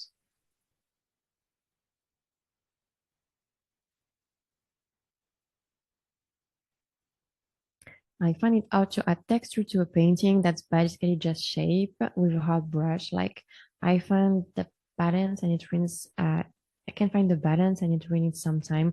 This is practice and experiment. I did a lot of fail. I can show you my trash folder with a lot of unfinished stuff. Like if you want to find this balance, you just need to practice and go along a lot of fail. If today I'm able to maybe do a little bit more success than fail, but just a little bit more. It's still almost a 50-50. Just because of practice. So the more you will fail, the more you will understand what is working, why it's working, and why it's not working, basically. So just basically continue to fail, and you will find how to make it work. Do you test out these different brushes before using them on a whole piece, or will you just grab that one as you go and that's brush turn and see how it goes to finish the piece? As you can see, I kind of test it really quick. I see if I have a good feeling with it, basically. Then I do one or two, three, just to see if I can use it the way I want, and then I go for it. That's it. But again, this is a 1 hour study, so I'm not too picky at this stage. Like on this one, my goal is just to convey a specific idea in a really small time. So I just want to be efficient basically, and I don't want to use too much texture brush. But when it's for a bigger painting, when I need to spend a lot of time on, I will spend more time to test my brush and to really use the brush that fits what I want to do basically.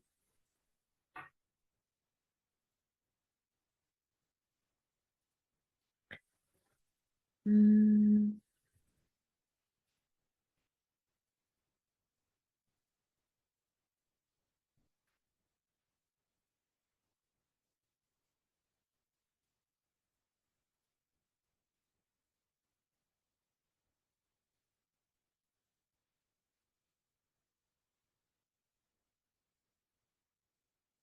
Yeah, I was mad at this tree.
Okay, so it seems like you know what color you want to use as you go, but the color I pick are always off and I don't realize it until I'm pretty far into the painting. Any tips on getting better at choosing color or ways to make correcting it less painful? Um, I would say doing still life. I mean, this is something that helped me a lot. I did this as well with one of my mentorship students. I was like, okay, you know what? We'll do two things. One thing, you will draw what you have, I mean, paint what you have in front of you. So basically your desk. And I'm going to see what you come up with. And on the other side, you will take a picture of your desk and paint it. And is digital color with the photo he took were less good than the one he did with like traditionally in still life, because he got a better understanding at color and lighting while painting from real life than painting from photo, for example. And I think this is something that helped me a lot. I I'm someone that was into color since the very, very, very beginning, since I started mostly. Um, this is something I studied a lot as well. So I would say go for some book like the one I recommended at the very beginning. I think this is the one I have here.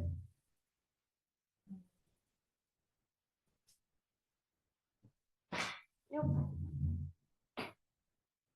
This one, this one is really great about color and how to understand the color, so you can be able to pick the one you want, so the good one. And yeah, if you can just, buy a gouache setting or something. This is not very expensive. I mean, I think gouache is the less expensive, and oil can be expensive. Even if oil is my favorite one, I recommend gouache if you want to experiment a bit. And yeah, just do some still life here and there of what you have around. So you will be able to have a better understanding on how the lighting influence the object, how the bounce line work, why you have this color here, and also like observe your surrounding. Like really, every time I go outside, even to the grocery store, I'm like, oh, but this lighting is weird. I don't understand what's going on. And then we stare at it like 10 minutes with my husband. And we're like, oh, okay, I think I understand. So this is really about deconstructing and taking the time to learn more about color. So it's just time, basically.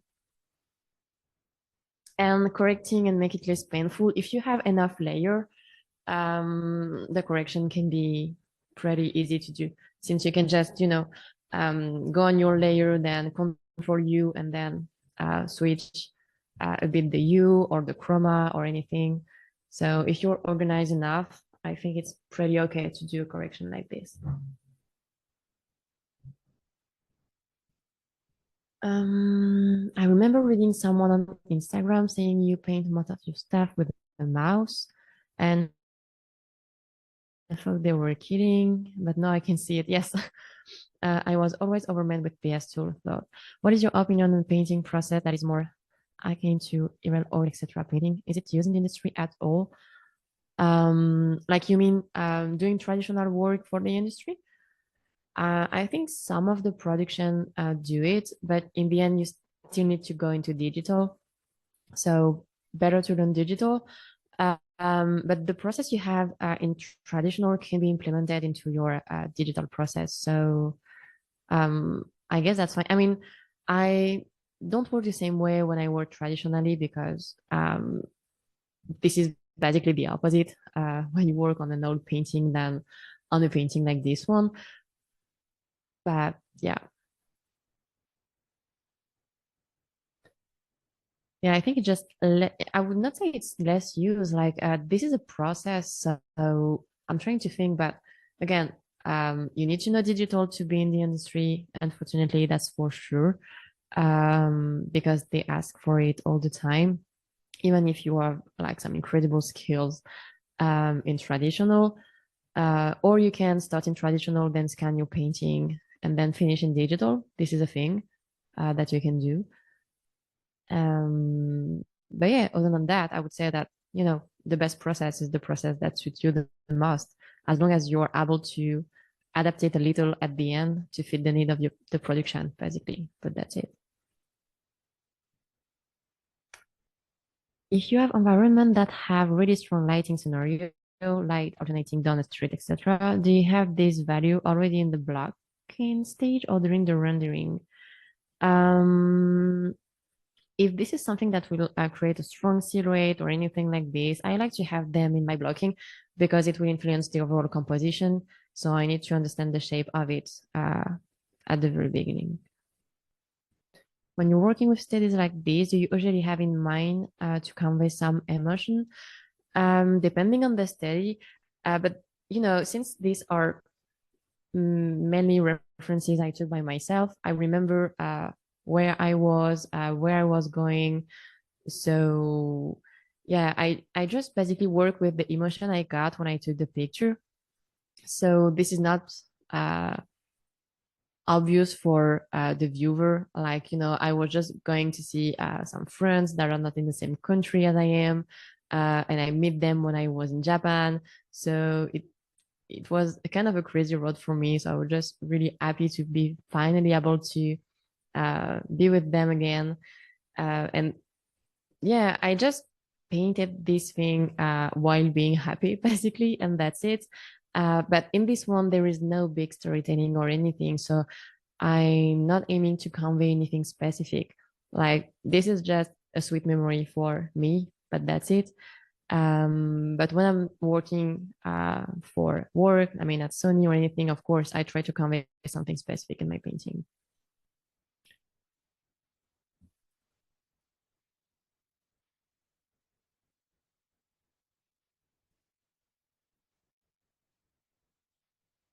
Yes, yes. Go for gouache. That's good.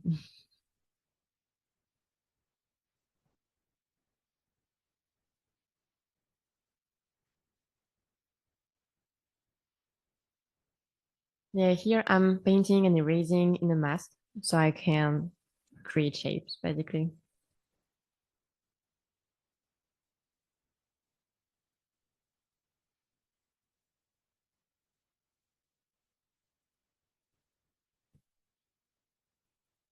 Oh yes, this is my FX. I will show you this thing a lot. I like to work with it.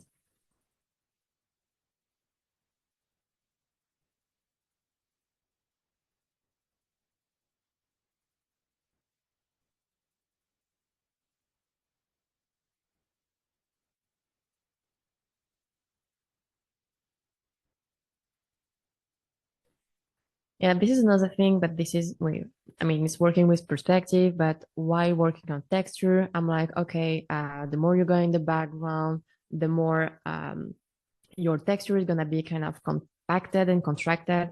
So I try to have less texture in my background and a lot in my foreground, basically, just so we can really understand the depth inside my painting.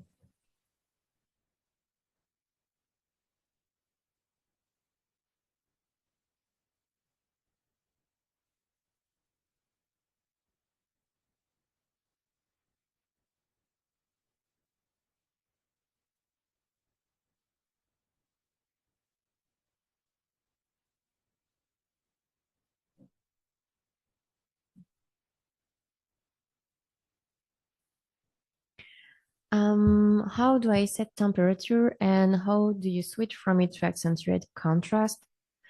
Again, it's with the understanding of my painting. I'm more like, okay, on top of my car, I will have more cool temperature because of the ambience, so I can go for more blue. But then on my car, I will have a lot of warm color because of the light from the other car, and also because of the sunset, because it's like really low. So I just try to think about the real life, and then I balance things like this, basically.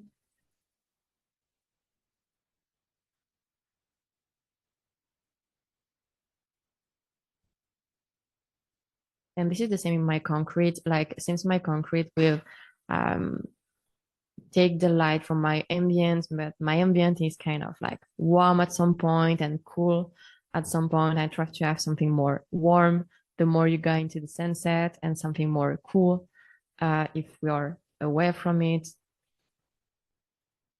it's again about like understanding your reference before starting to painting. Again, all the time, I can spend literally like 1 hour or 2 hours just staring at my reference. I think my reference is afraid of me at the end, but just trying to understand what's going on before I start to paint. And then it's with your understanding of color, the more you will practice, the more you will understand your surrounding, the more you will go outside and ask yourself a lot of things, you will be able to understand how it works. But I think you have some really great course about like color and light, maybe on Underpaid, I'm not sure. But yeah, this is a really, really big subject. I will try to go over some of these things during the week. But again, I'm probably not the best to explain this because I never created a course around this yet. But this is something really interesting.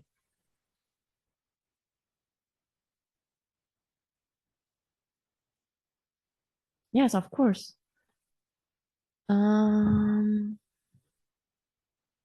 It was in my slide just before. Where it is? Here. Not this one. And I think my ref was here. This is a low resolution thing with a lot of black area. So yeah, the glass was a mess because too much bug. Here it was a mess, but you got the point. But yeah, it was a ref.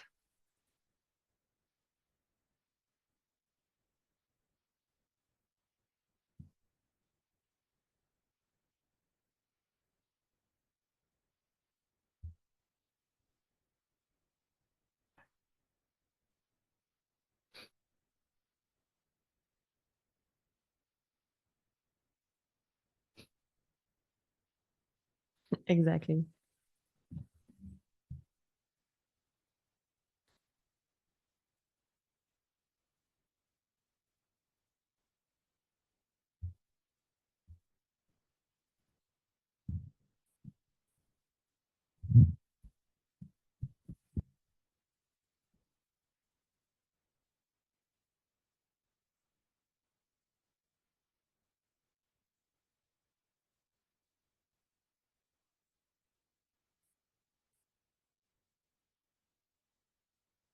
I'm not sure to understand what you mean. Do you have a certain mindset for painting interior? Like you mean a specific process, specific approach to it?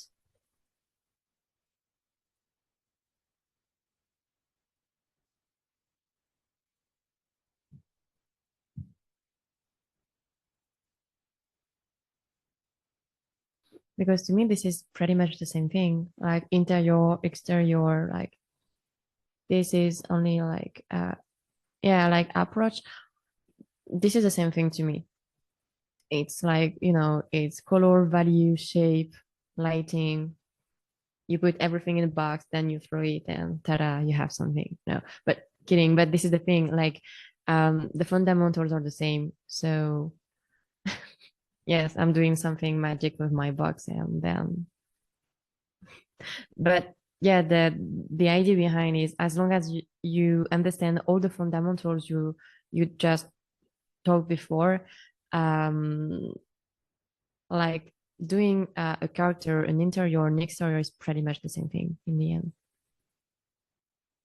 Oh yeah, this part was a bit cut because again, fight with the bunny. So you will see something weird happening to the cloud, but basically I just distorted them with the tool I just showed you before, but you will see. Here, I'm experimenting. This is what I was telling you before. I was with my smudge tool, using a weird brush, trying to create an accident or something that can look cool. It was barely working. Then it was horrible. So I was like, okay, let's do some stuff with the smudge. Maybe I can try to find a shape I like.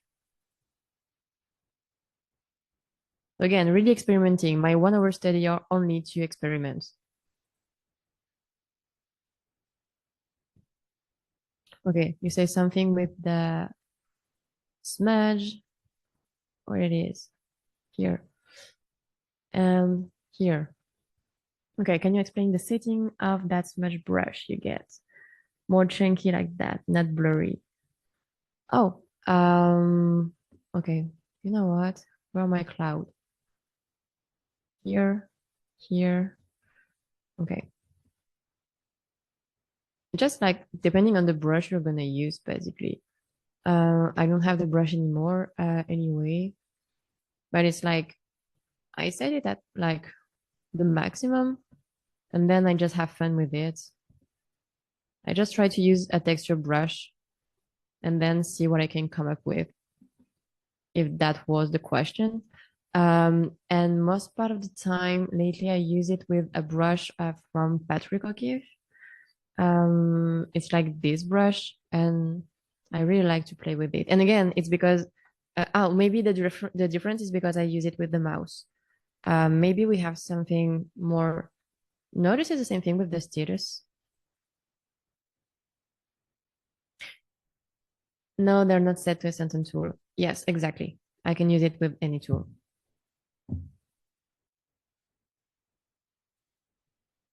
Yep.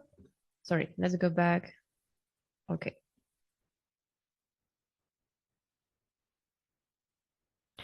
Yeah.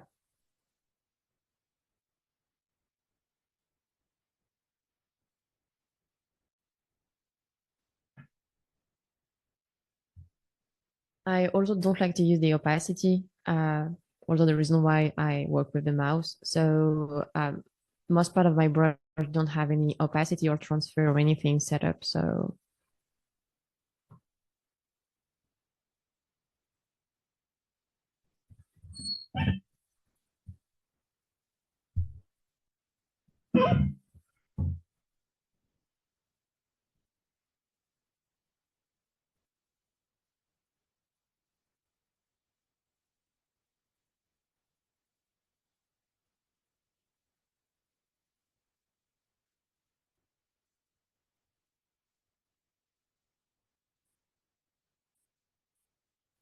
oh yes, here I was triggered by the shape of the cloud. So I tried to work with the brush I got at this moment and desperately, but it was not working. So I had to come back to a regular one.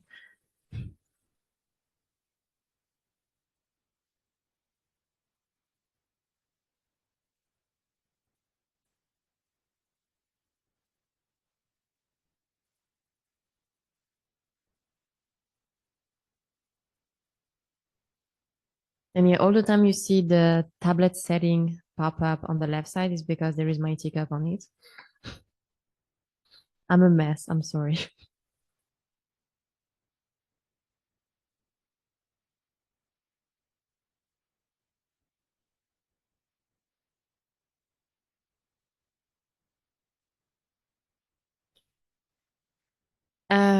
This is the RAM of your computer when you're lagging too much when using the smudge.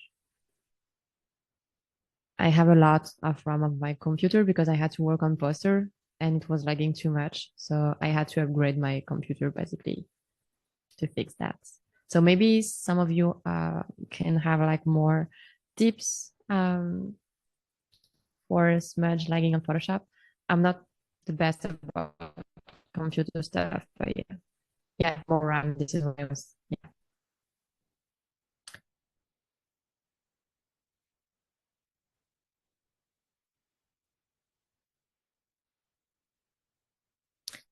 Still curious about the mouse technique. Do you see advantage compared to tablet, or did you just develop your mouse skill and have always been happy enough with them? Okay, the thing is, before Gibaro, I was only painting with my stills. And when I started to work on Gibaro, I started to work with my students like a normal day, and I was like, oh God, I'm too perfectionist. I will paint everything one by one. It will feel really robotic, not wild or anything. I can do this. My husband, who paint with the mouse all the time, was like, yeah, you know what? Try to paint with the mouse. And I was like, are you crazy? I have like some fucking forest in a realism way to paint. And I tried, and it really helped me to not go too far in detail. It helped me to create this accident I wanted and to be more free, without having to deal with my perfectionist trait, basically. So this is something that worked for me. Again, thanks, not thanks, and because of, this is a mix of my life experience, basically.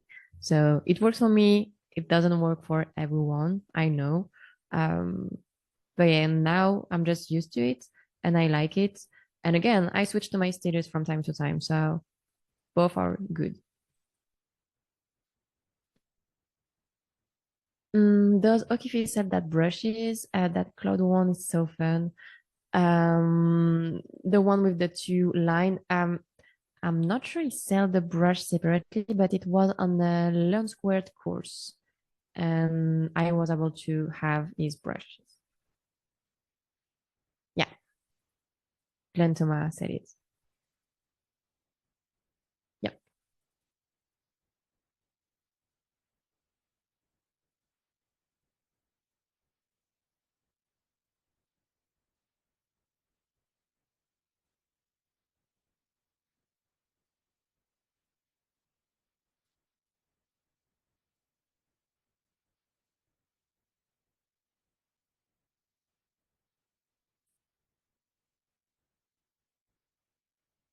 So I work the image in 2K, so this is the reason why the resolution is not that big.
Yeah, I'm doing like some non-useful stuff at the end just because I'm picky.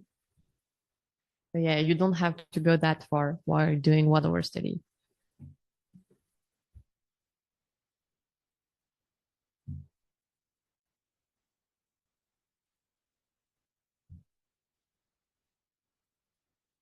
Yeah, yeah, just one pixel missing, so I had to paint it.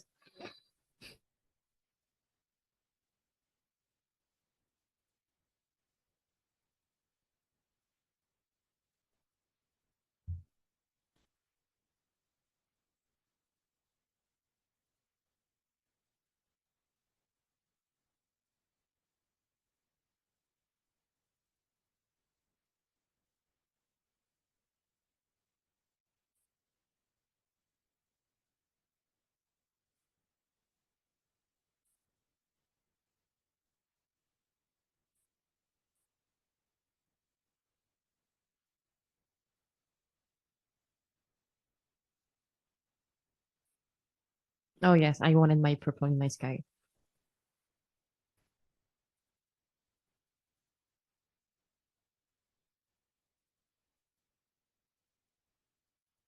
And more blue.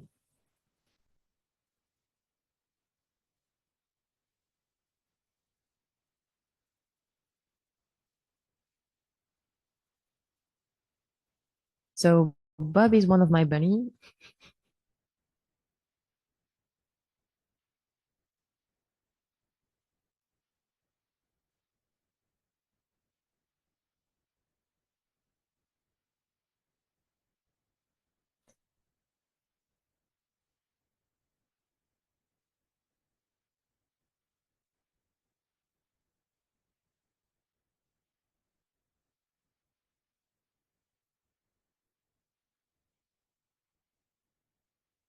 And Vilma is the other one.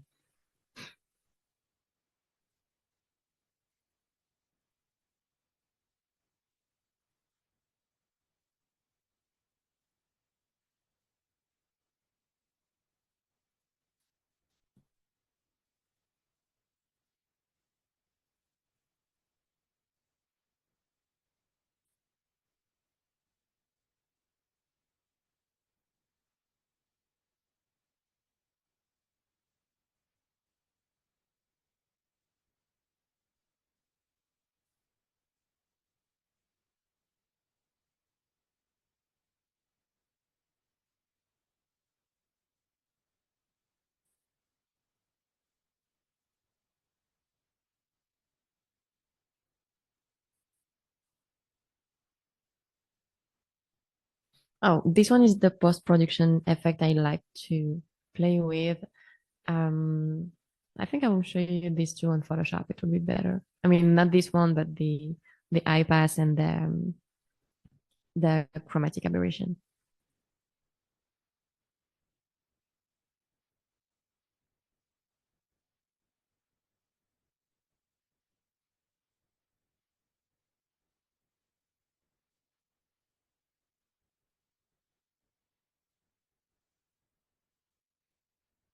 So yeah, this is the one.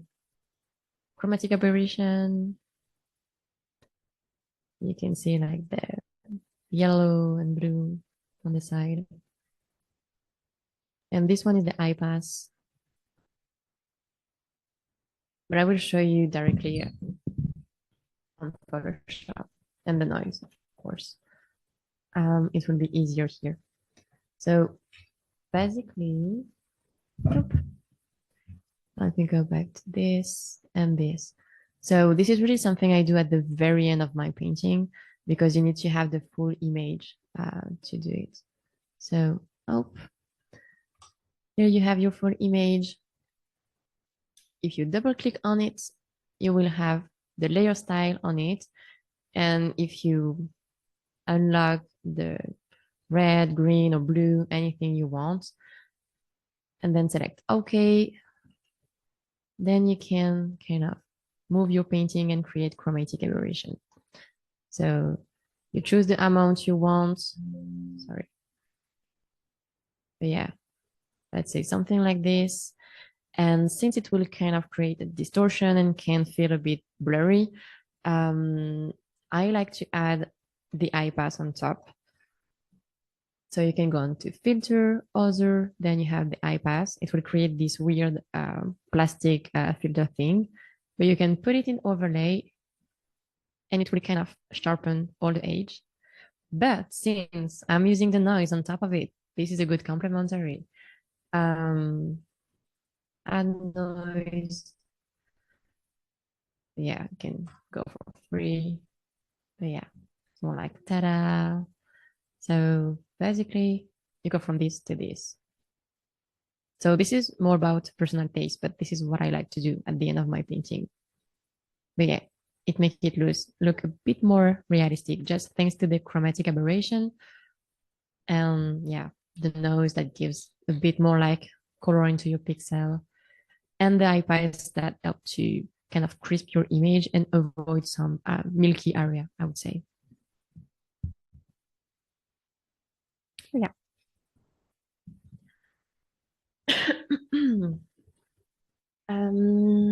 Great effect, working so hard on my photograph to get rid of it. Yeah.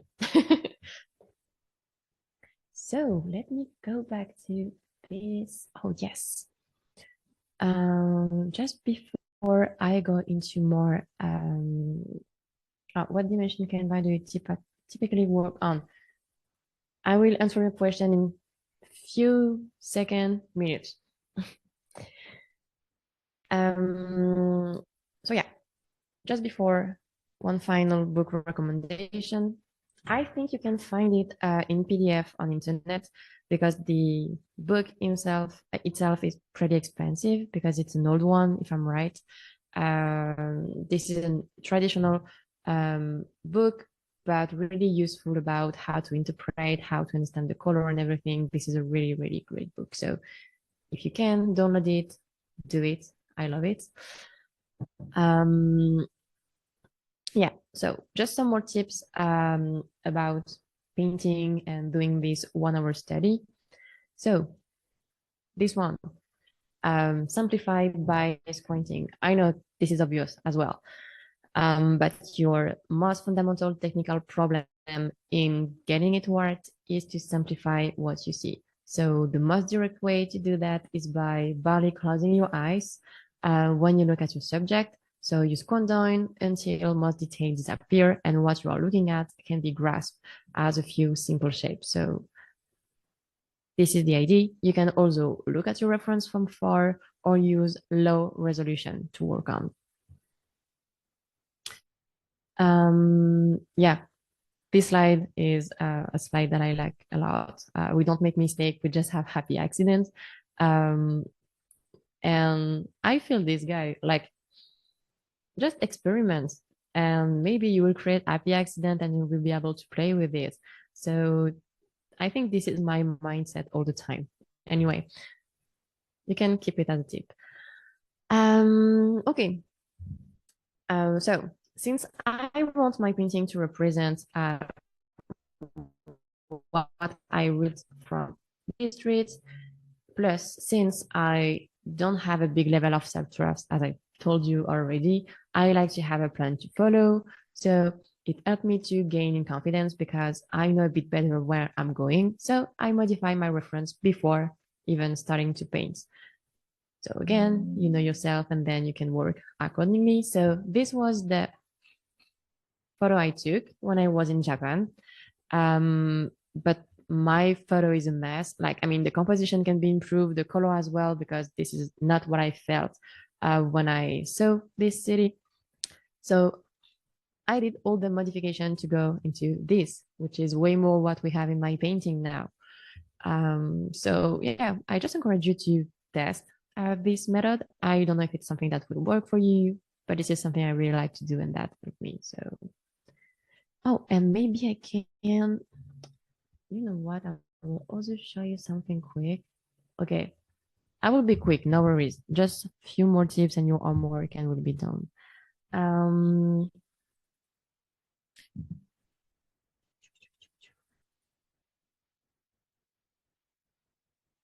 Okay, my personal painting is here.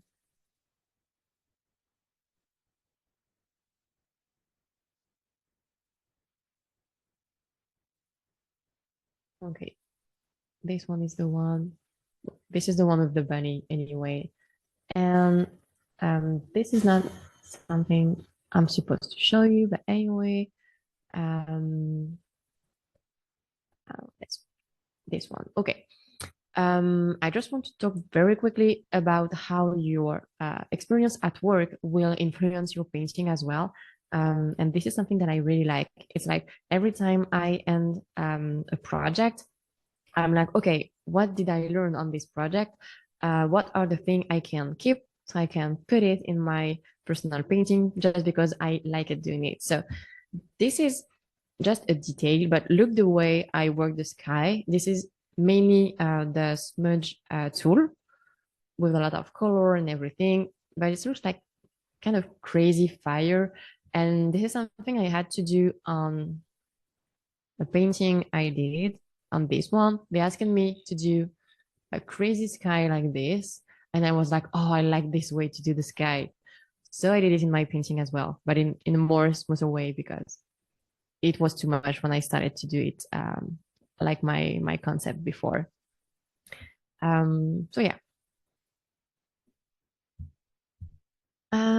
Where it is here. So yeah, modify your references. And this is my favorite thing. Again, you can take a screenshot, but you will have my PDF anyway. So maybe I can use this one to show you, not this one, this one. Okay. So this tool, you can use it on top of a full image, not on a single layer with one object. So it's mainly like you go into image, adjustment, you have the replace color here, and you will have this thing. And the thing is, you can select the color in your painting, the amount of this color you want to grab in the painting, and then you can change everything like the hue, the saturation. I don't use this one. This one is a bit tricky to handle.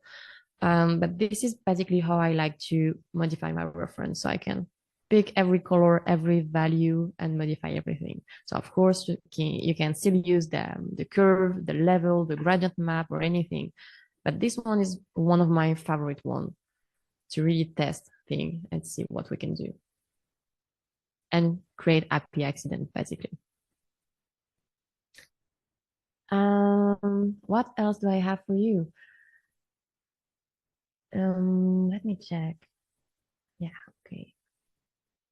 Yes, this one. Again, this is just a tips for you.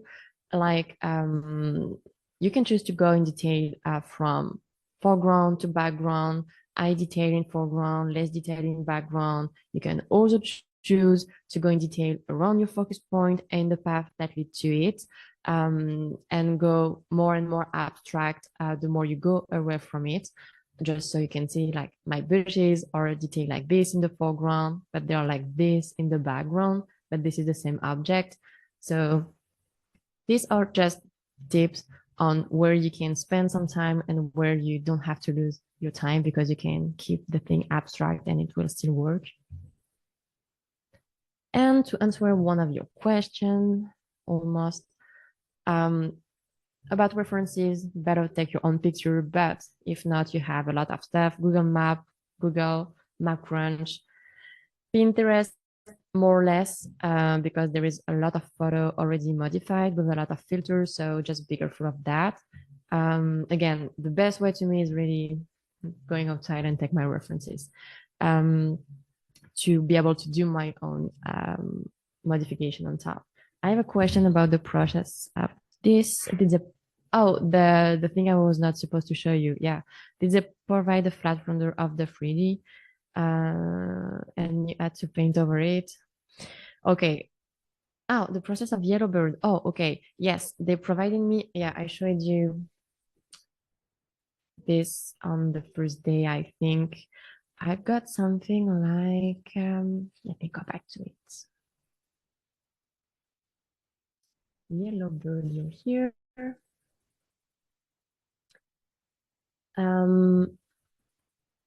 Let me get this sound, can I? Yes. Okay. Sorry.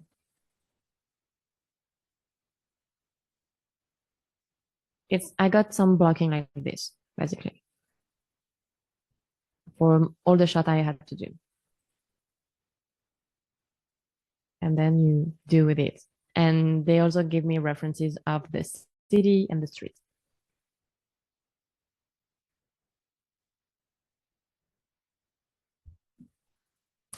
Exactly. And yeah, the last one, and I think that answered the question before. I try to work on the most used cinematic ratio, because this is what you're going to have to use in production. So I just try to get used to it. And these are also easier for composition. Of course, there is the poster and things more specific to character and portrait, but these are the one that I like to use for environment, basically. I have a bunch of questions about it. No, you can still ask anything. You know what? What we're going to do. I give you the homework, and if you have extra question, I'm still here. And for the people who need to leave, you can leave. Basically, the homework. So you have your photo reference now. So do at least 1 hour study per day. So minimum 5 per week, because I know you have to work. For some of you, you have a school or anything. I don't count the weekend in it. So I just count the working day, basically.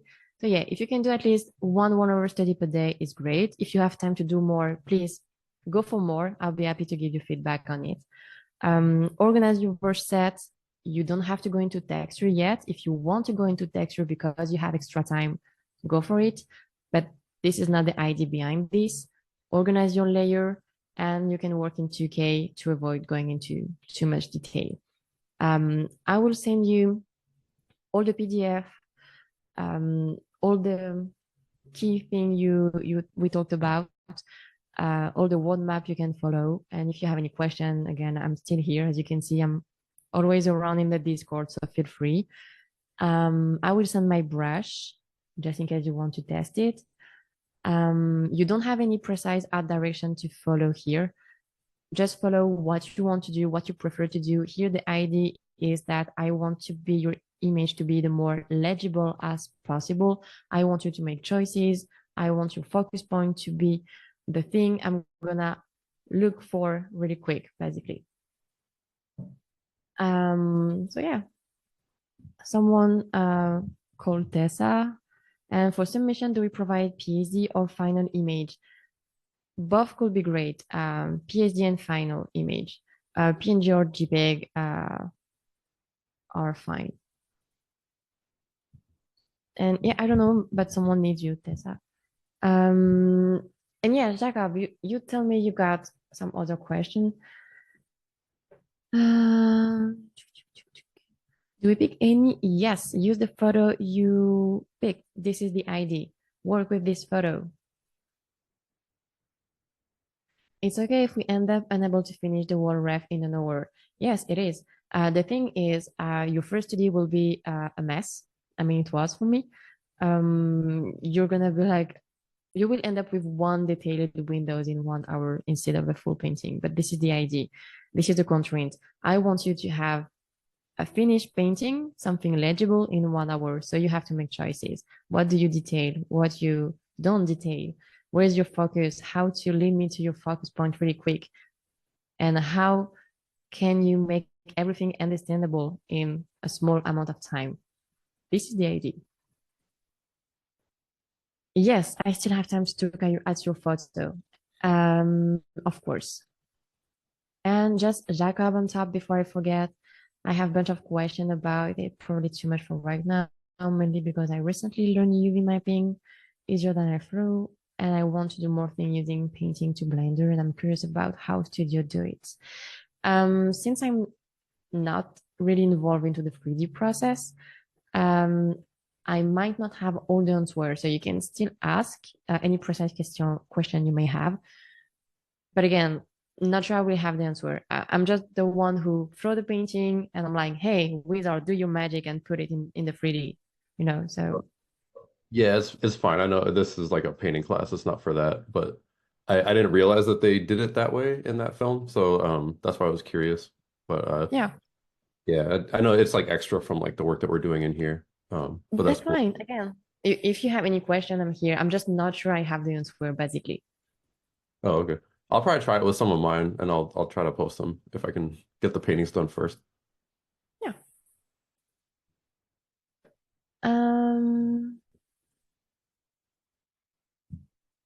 Okay, so the photo, I'm gonna have to have my friend take away my tablet to stop painting at the 1 hour mark. Yes, this is a good thing. Ask your friend to stop you. Natalie, your image. Let me go to the Discord. Hi. Yeah, you're here. Okay, Yeah, so hi. okay, it was here.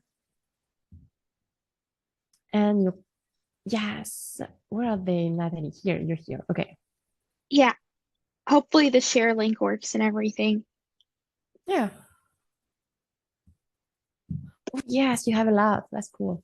Okay, hope it's not Yeah. gonna lag too much because it was lagging. Okay, you know what? I will close everything I have behind just in case. No, no, no. I want nothing except this. Okay, and then I will close Discord and everything so it's not lagging. Okay, cool. Okay, great. It helps that I live in Manhattan, I guess.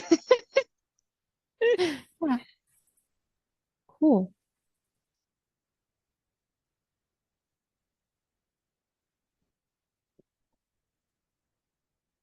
Yeah, that's great.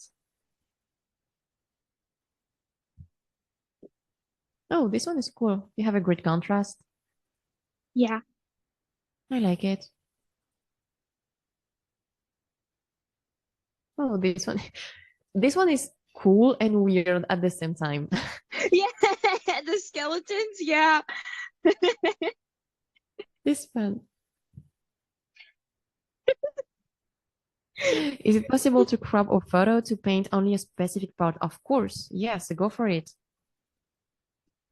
You need to make smart decision, basically. Be aware of what you can do and what you cannot do. Cool. I like this one. Should we use gradient for the study? What do you mean by gradient? Like the gradient tool? I mean, you can. That's fine. Cool. The only thing is like, you're not supposed to add a lot of texture. It's more like if you have extra time because you did not hit the 1 hour yet, feel free to experiment and add texture. But if you don't have time, don't go into texture and too much thing like this. Cool. Oh, this one is great as well. That's cool.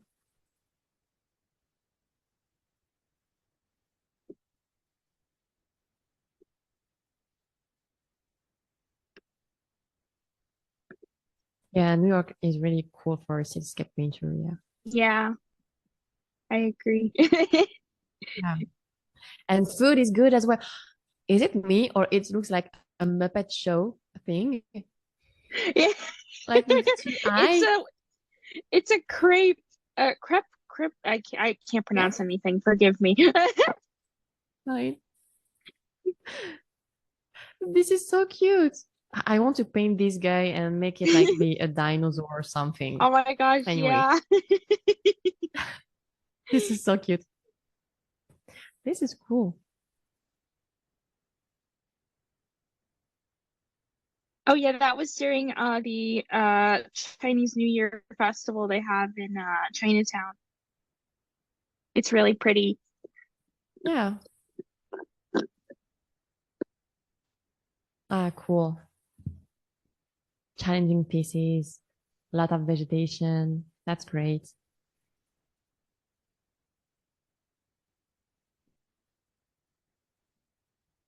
Yeah, this was at the botanical garden.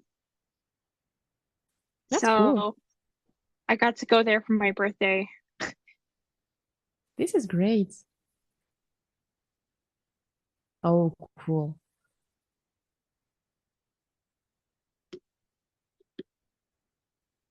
Oh, I like this one. This one is great for 1 hour study as well.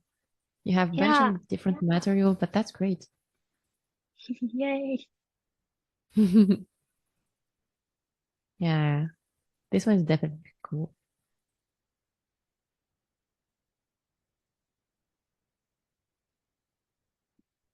Like this one. I like the purple.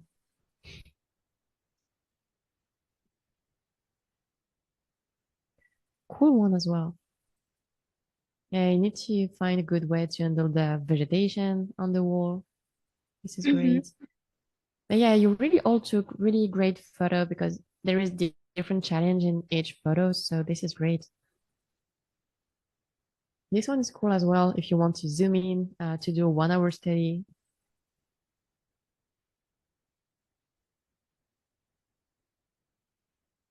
Cool. Oh yes, we can already see the shape inside it. This is cool.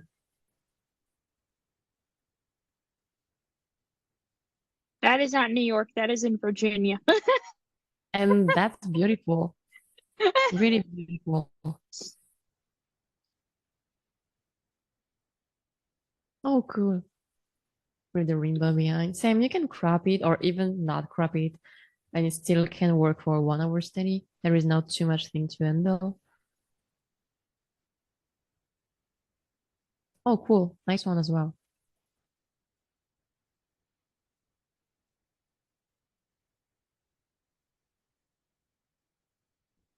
Cool. Maybe it's a bit too focused on one thing. But yeah, this is a great one, great inspiration for design, food. This is great. This is great for a 1 hour study as well. Yeah, I was like, I remember you mentioning a lot of food, so I'm like, I'm gonna include some food photos because I like food. Yes, this is the way to go. Yeah, that's cool. I like the blue ambient here. That's great. That's actually one of my favorite photos. Like, I don't even know how I got it really. I was just like walking around. Yeah, this is the best thing to do. Cool. What is this? Is this a sorcery like with a brain and stuff inside it? What's going on here? I don't know. It's like this like little restaurant slash bar place. It's called like Mio or Okay. something. And it was like they have like these weird like tree lights and it's like a wacky place. Like they got like things like moving around on the ceiling, but it's really fun and the lighting's really pretty. Okay. Okay. That's fun. Cool. Yeah, this one is great with the art lighting as well. Oh, Jacob is asking the name of it. You want to try? Oh, Oh, let me see. My friend If you can put is it in the the one who. chat. Yeah, yeah, I'll put it in the chat.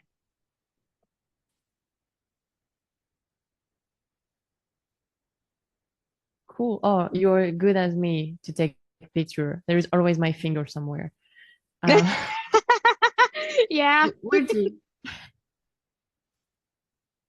it makes it authentic. Cool. Yeah, you have a bunch of really great photos. That's cool. Thank you. Thank you so much Really for good. taking a look at them. Of course. Of course. Do you want me to go over something else? Do you have any question before we end?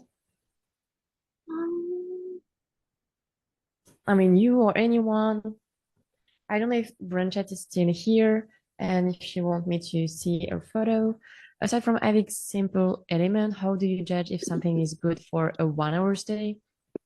If the image is finished, by finished, I mean, if you paint an environment and there is like one building, one car and everything, I want to have everything like kind of set up in the painting. I don't want to have like just a white background because the building are not here basically. So it's basically the blocking stage of a painting. I just need to have everything set up. And if you can add extra detail around your focus point, for example, or maybe contrast your focus point just so I can directly go into it. So to me, a good 1 hour study is like a study that serve what you want to learn. So here we want grid shape, be able to read your image correctly, go to your focus points, and good color value management, basically. And I was just wondering if you like using AV Paint. I need to test. Never used it, but I need to. But I'm sure I would like it. But yeah, need to test. HP is cool. Yeah. Yeah. So yeah. So I think Branchette is not here anymore, but she uploaded some photo as well. So we'll see that later, I guess. So yeah. If you don't have any more questions, I think we'll end here. It's up to you. Yeah, good shape, readability, good color value, basically good fundamentals. That's pretty much it, and something readable. Thank you. Thanks, Leah. Thank you. And sorry for I'll the see lag you at the next very week. beginning. Thank you. Yeah.